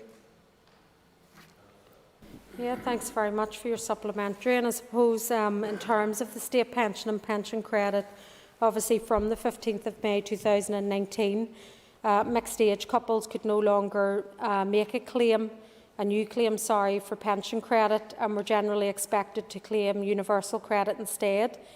Obviously, pension credit was intended to provide a long-term support for pensioner households who no longer are economically inactive due to age. Obviously, their work is ongoing in terms of all those who reach state pension age while claiming universal credit will receive a run-on, meaning that they can receive a payment for the entire assessment period in which they reach state pension age. and indeed the entitlement to the pensioner benefit state pension will be unaffected by the run-on, and they will continue as usual. I suppose in terms of the run-on of universal credit, it's anticipated it would affect 6,600 claimants here in the north, with an average of £350 over the next 5 years. There's a lot of work that's being done. I'm going to be announcing soon, obviously, a new review of social security mitigations. There's going to be a new review panel that's being established. And again, they will look at more protections that are needed. Part of the difficulty, social security and pension is huge here. It's over £7 billion of a budget in terms of the spend. And some of those responsibilities are devolved, but obviously you've still one hand tied behind your back because you don't hold all of the budget. We get a block grant. And therefore, some of the changes that you want to make, you have to find the money then in order to do that. So as part of that mitigations review, we're looking at what other protections we need to be building in. We're obviously looking at these issues in terms of the anti-poverty strategy and what needs to be done as well. And we've been doing some proactive engagement with our counterparts in Scotland and Wales to see how we can put pressure again on Westminster. So on issues such as state pension, the triple lock system, the increase in national insurance contributions being another one, which I think are regressive policies that actually feed into poverty and encourage it. We're trying to see where we can stand united with those other administrations in terms of overturning some of the decisions that are made at Westminster. The cut in universal credit, for example, is another one, and I know the executive as a whole have been supportive in some of those measures as well. So there's more to be done, and obviously this engagement in terms of getting to the crux of the issues, we're keen to engage further in terms of looking at the state pension and what other supports we can provide, and importantly to mitigate against as well. And that concludes questions to the Minister for Communities. And can I ask people to take a ease just for a moment or two till we bring in the other ministers? Thank you. Thank you, Ministers.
Okay, members, please resume your seats. Okay, members. There's Jean. Thank you. It's now time to move on to questions to the Executive Office, and I call Mr. Colin Flynn to ask question 1. Mr. Flynn. Thank you, Mr. Speaker.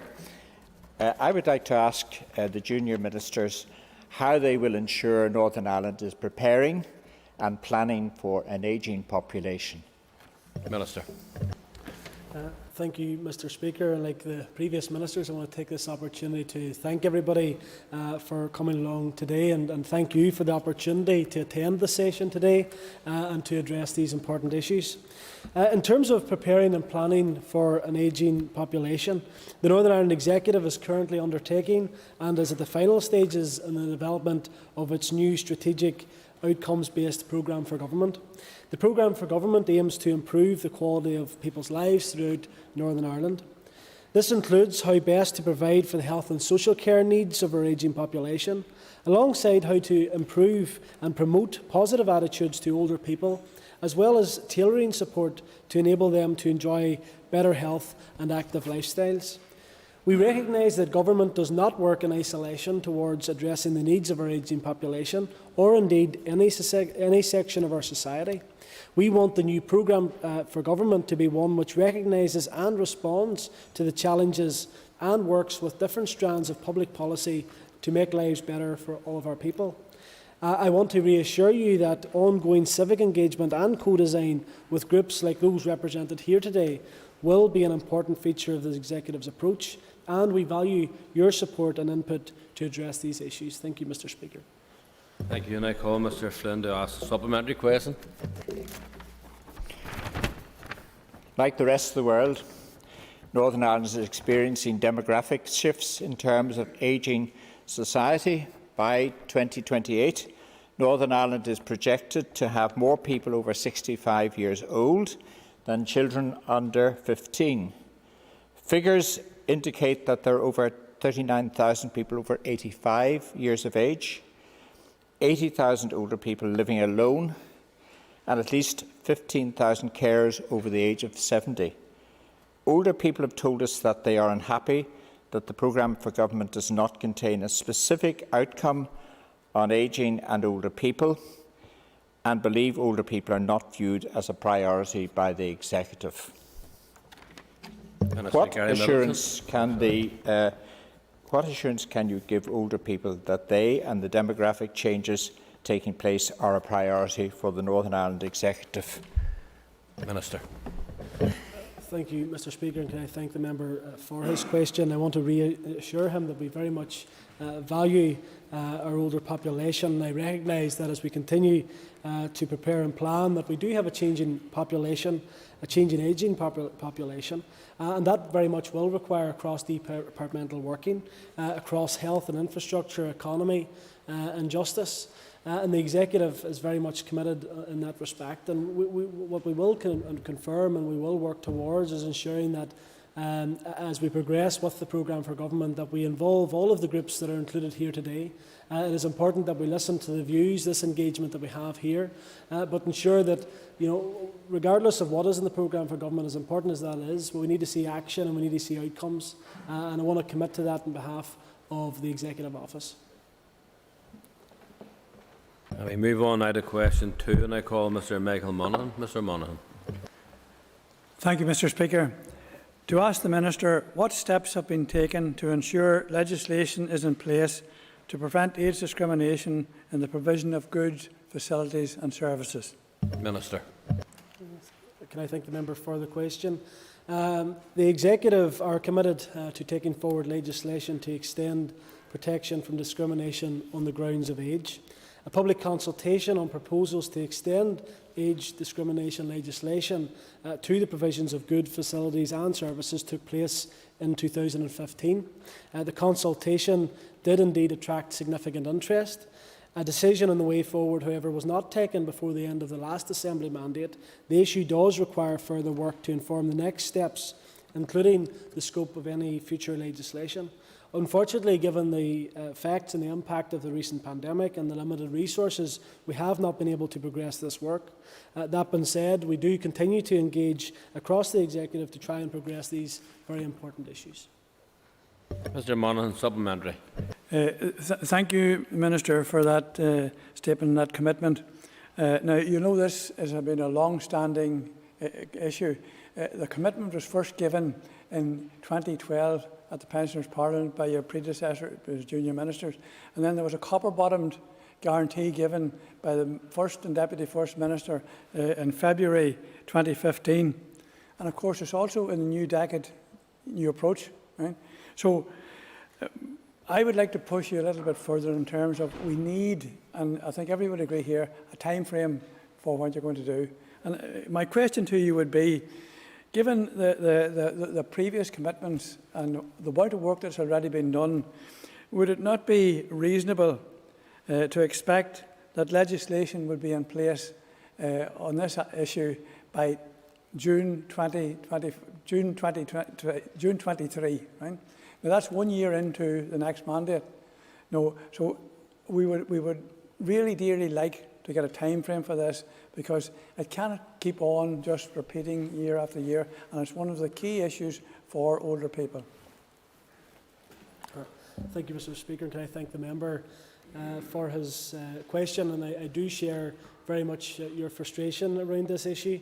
I want to reassure the member that there is cross-party support on the need for legislation to be in place, particularly for older people, to prevent discrimination. However, it is unfortunate that this has been held up due to a political disagreement around younger people's legislation. As we move forward, it is important that within the Executive we continue to engage with our colleagues and try to find a resolution. I appreciate that that is not an acceptable situation, particularly around the older people's legislation. But what I can't do is commit what the next Assembly mandate will do. All that I will say is that there's cross-party agreement around the older people's legislation. I think that we need to get on and do that as soon as possible and in a reasonable time frame in the next mandate. Thank you. And moving on to question 3 to Executive Office, and can we bring Ms McRae on to the screen, please? Thank you. Can I ask Ms Mary McRae to put her question? Good afternoon. I would like to ask the Junior Minister to outline the progress on delivering and implementing a cross-departmental strategy on loneliness for Northern Ireland.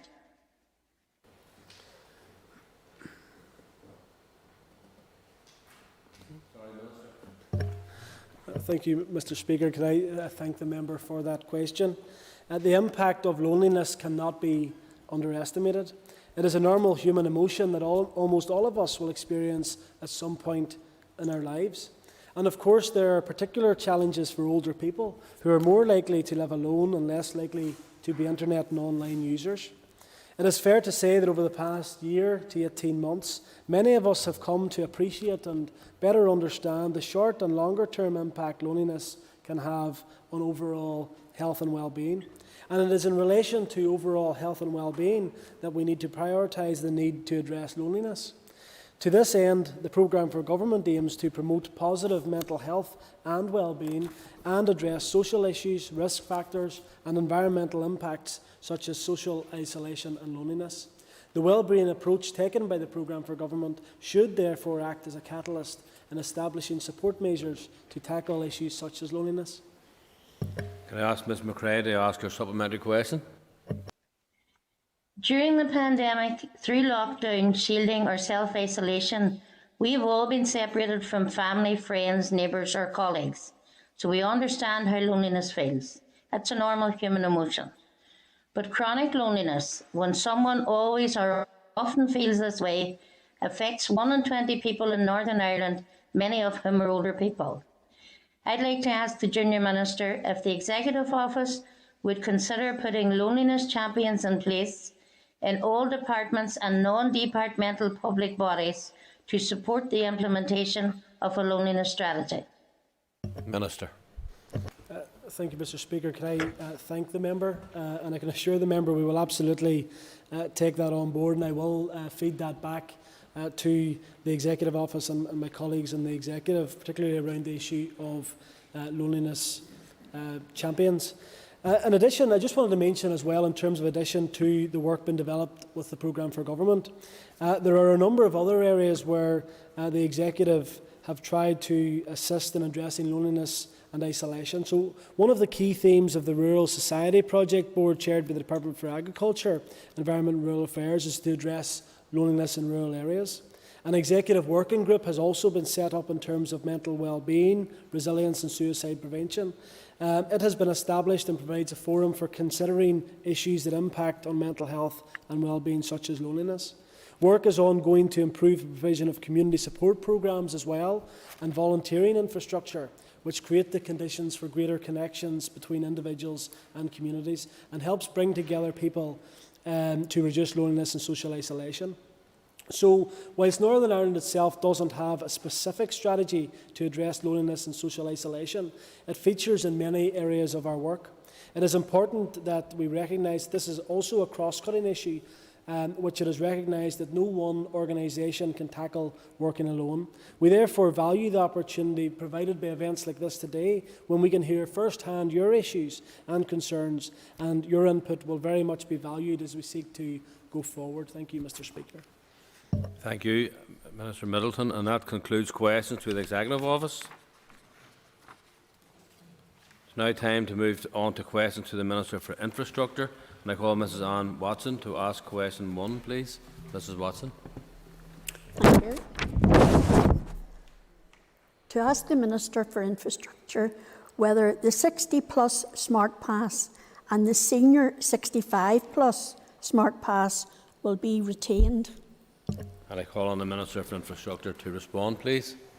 Thank you, Mr. Speaker, and thank you, Mrs Watson, for your question. I'm delighted to have the opportunity to engage with the Pensioners Parliament today and to listen to what concerns you may have. I recognise the value that is attached to free travel by older people. This value is reflected in the fact that people aged over 60, and there are over 330,000 people in Northern Ireland, hold a Smart Pass, and older people used it on public transport nearly 12.8 million times in 2019-20. I also understand the key role it plays in opening up access to public transport, enabling our older citizens to remain active, be part of and contribute to their local community, and access the goods and services they need to stay well and remain as independent as possible. I believe that the concessionary fare scheme connects people and opportunities through our transport infrastructure. It helps tackle social isolation, promotes long, healthy and active lives, and plays a critical role in building a socially just society. And travel on public transport is also important in terms of climate action and trying to protect our environment. Given the benefits of the scheme, I am very much committed to it and hope that it benefits people to get back on public transport as we emerge from this pandemic. I call Mrs Watson for a supplementary question. Yes, please. You have answered part of this question.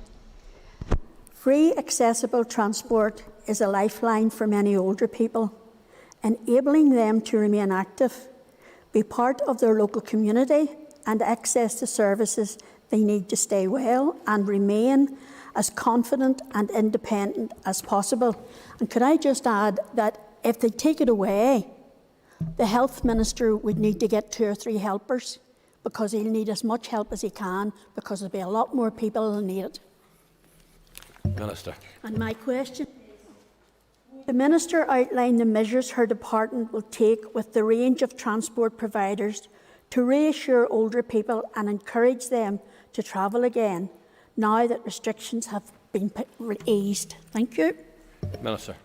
Thank you, Mr. Speaker. And just to respond to your comments, I absolutely view public transport as a public good, and it delivers multiple benefits. And sometimes we may think that public transport is a responsibility of the Minister for Infrastructure, but as you have rightly identified, public transport gets people to and from places, but it also brings huge health benefits, social benefits and environmental benefits as well. So it's a cornerstone of what we're trying to achieve as an executive. Ms Watson also raises a very important point about public confidence. We have been through a pandemic, we're still in the midst of it, and of course we do have a challenge in building confidence to get passengers back onto our public transport network, particularly our passengers who feel more vulnerable. I can confirm that TransLink has put in place a suite of measures, a rigorous cleaning regime. We have screens on buses. We moved to make face coverings mandatory in terms of our passengers and usage, and we're constantly monitoring the situation. So great strides have been taken to ensure that we are maximising the safety of our passengers, and I look forward to seeing more of our passengers come back and use our public transport network and deliver all of the multiple benefits that you have rightly highlighted. Thank you. Moving on to question 2 to the Minister from Margaret Galloway. Can we bring Ms Galloway on screen, please? Can I ask Ms Margaret Galloway to put her question? I would like to ask the Minister to outline what her department is doing to put in place an effective, accessible transport strategy which takes into account our ageing population, and specifically to outline what her department is doing to address the transport needs of older people living in rural areas. Thank you. Okay, Minister, with that. Thank you. Thank you, Mr Speaker, and thank you, Ms Galloway, for your question. I recognise that we need to better connect our communities, and I am committed to delivering cleaner, greener, sustainable infrastructure that is inclusive and meets the needs of everyone. Although there are no current plans to put in place a new accessible transport strategy, my department supports a wide range of initiatives to help older people stay connected through the transport infrastructure. These initiatives include concessionary fares, specialist transport services in rural areas with subsidised travel, the Blue Badge scheme, investment in accessible walking and cycling infrastructure and accessible public transport services. I believe that all of these initiatives are helping older people in rural areas to stay connected. For example, during the pandemic, the dial-a-lift services operating in rural areas, which are grant funded by my department, were modified to provide more than just passenger transport. The service was expanded to provide, for example, telephone contact services and the delivery of groceries and food parcels to those self-isolating. This enabled people to remain part of the community and, more importantly, to be safe. I recognise that there is still more to be done, and my intention is to shape future actions taking on board the views of older people and others in rural areas. Thank you, and that concludes questions to the Minister for Infrastructure. Can members please take your ease for a moment or two as the ministers leave the chamber?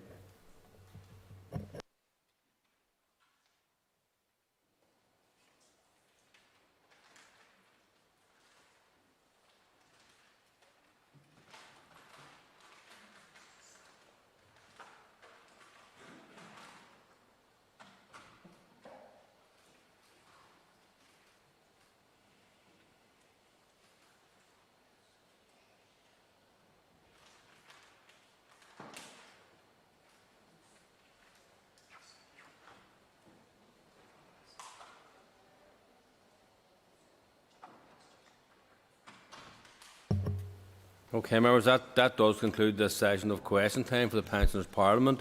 And I understand Commissioner for Older People, Mr Eddie Lynch, would like to say a few concluding remarks. Mr Lynch. Speaker, and thanks for the invitation to be here today. It's been a really wonderful event, and I'm absolutely delighted to be part of the first AgeNI Pensioners Parliament, because I think it's really important that the Parliament continues to continue well into the future. I think it's been a really excellent debate with some really good questions for the ministers, and thanks to the ministers as well for all being here to take the questions. And a lot of really important issues and points have been made over the course of the debate. I'm particularly delighted to be here today, I suppose as well, to be honest, just to get out of my living room for a few hours, because like all of us over the past 18 months, it feels like we've been cocooned in our own houses now, have been the same. And it's great also to see so many familiar faces. I have to say, it's great seeing people who I haven't seen in a long time, and it's great to see everyone looking well and still having the passion and the fire in them to be strong advocates on behalf of older people. For me, I am really passionate about ensuring that older people have their voice heard, and the Pensioners Parliament has been something now running for over a decade that has allowed that to happen. And it's not about just making people have their voice heard. To me, it's about connecting those voices with decision makers, connecting those voices with the people who have responsibility in government and have the power to make choices and decisions that can change your lives for the better. And that's what today and all of these events are about bringing about that change. And we've heard today about the ageing population, and we're all living in an ageing population, and we need to plan for it, and we need to plan better for it.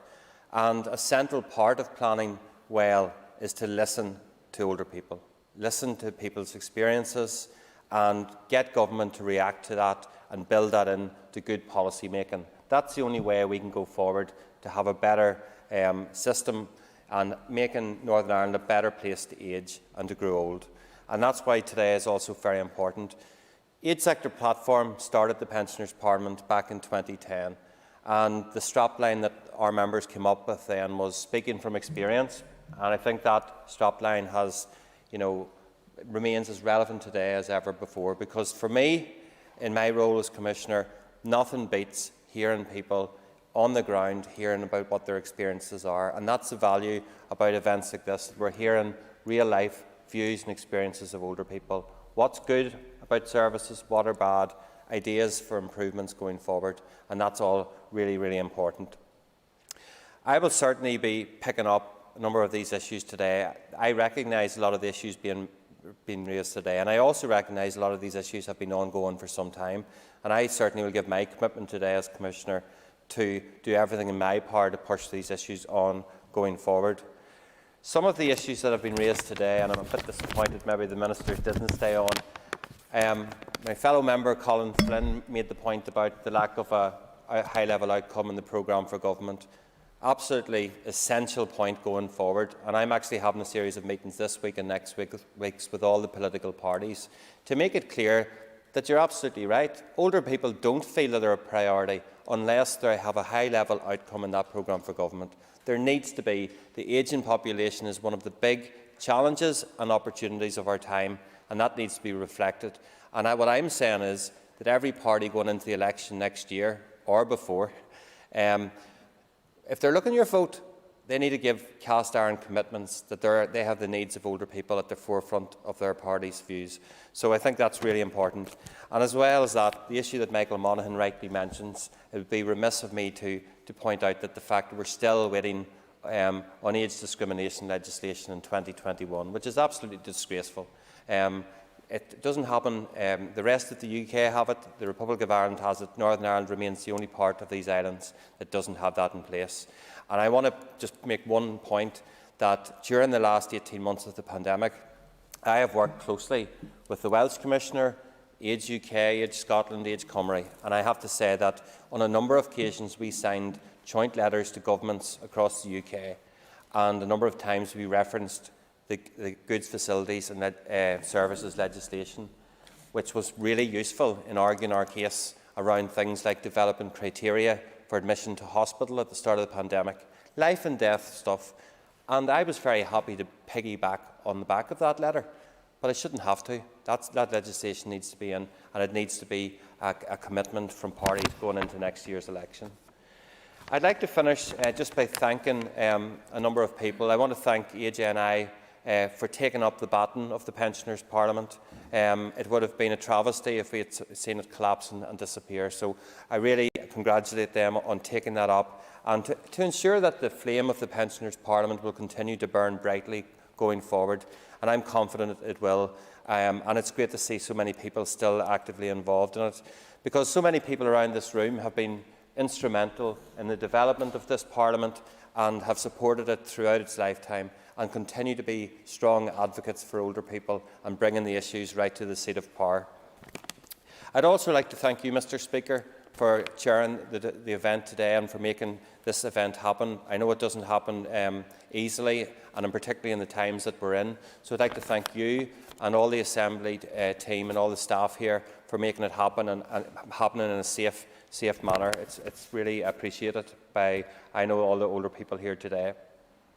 I'd also like to thank the ministers who took part here today, Minister Swan, Minister Hargey, Middleton and Mallon. I think it's great to see that all four ministers were here and present and took your questions and answered them and gave their time for it, and I think that's a very welcome sign. And I suppose just I'd like to finish by paying just particularly a special mention to Michael Monaghan, because Michael has been the chair of the Pensioners' Parliament since it started and has given so much of his time and his energy and his enthusiasm throughout that period has been, second to none. I know I rely heavily on Michael for his advice, and he is a real champion for older people and a really strong advocate. And the Pensioners' Parliament has been lucky to have his leadership over the past decade. The motto of the Pensioners' Parliament was "Make your voice heard," and I think that has happened clearly here today. All of you who took part in this debate really give really good questions to the ministers, and I think that's the challenge going forward, that we build on this, we follow up on those issues, and we make sure that your voice is heard, not just today, but in the months and the years to come. So thank you, Mr. Speaker. Thanks very much, Eddie, and I would just want to re-echo, if you like, all of Eddie's remarks, and I was actually share a number of his issues that he's raised and the concerns about them. And as I say, I just want to echo all his comments. I would obviously want to thank the Ministers Robin Swan, Deirdre Hargey, Gary Middleton and Nicola Mullen for their time here this afternoon, and I know they did their best to answer a number of your questions, and they will continue to do so. I have no doubt about that whatsoever. It has been a pleasure, obviously, as I said briefly this morning, to see in person the passion and the vigour with which the Pensioners Parliament is fighting for the issues which matter most to older people. And having listened to your concerns, it has highlighted how important it is for the Assembly to connect with the community that it and we represent, and to listen and to address your concerns. And that is why I would encourage you to keep on with your great work. I should maybe declare an interest at this stage, since I turn 70 myself in a couple of months' time. But despite all of the challenges there are, I do congratulate you all, each and every one of you, for engaging with the democratic process, as has been said earlier. And I do congratulate everyone on the work that has been done over the years. And as I said, congratulations, this is your 10th anniversary. So I want to congratulate every one of you for the sterling work that has been done on behalf of the older people by the Pensioners Parliament. So keep at it, and I do wish you all every success in the time ahead. Thank you very, very much. As we come to the final item on the order paper, we now move formally to close our proceedings in a normal way through the adjournment. The question is that the Pensioners Parliament do now adjourn. The Parliament is adjourned. Thank you all very, very much, and enjoy the rest of your weekend. Thank you.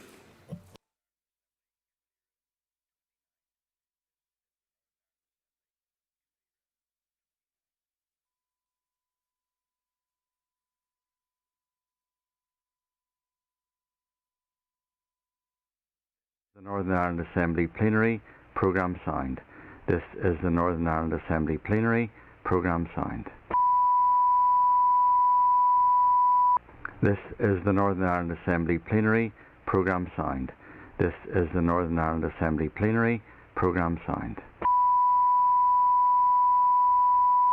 This is the Northern Ireland Assembly Plenary Programme signed. This is the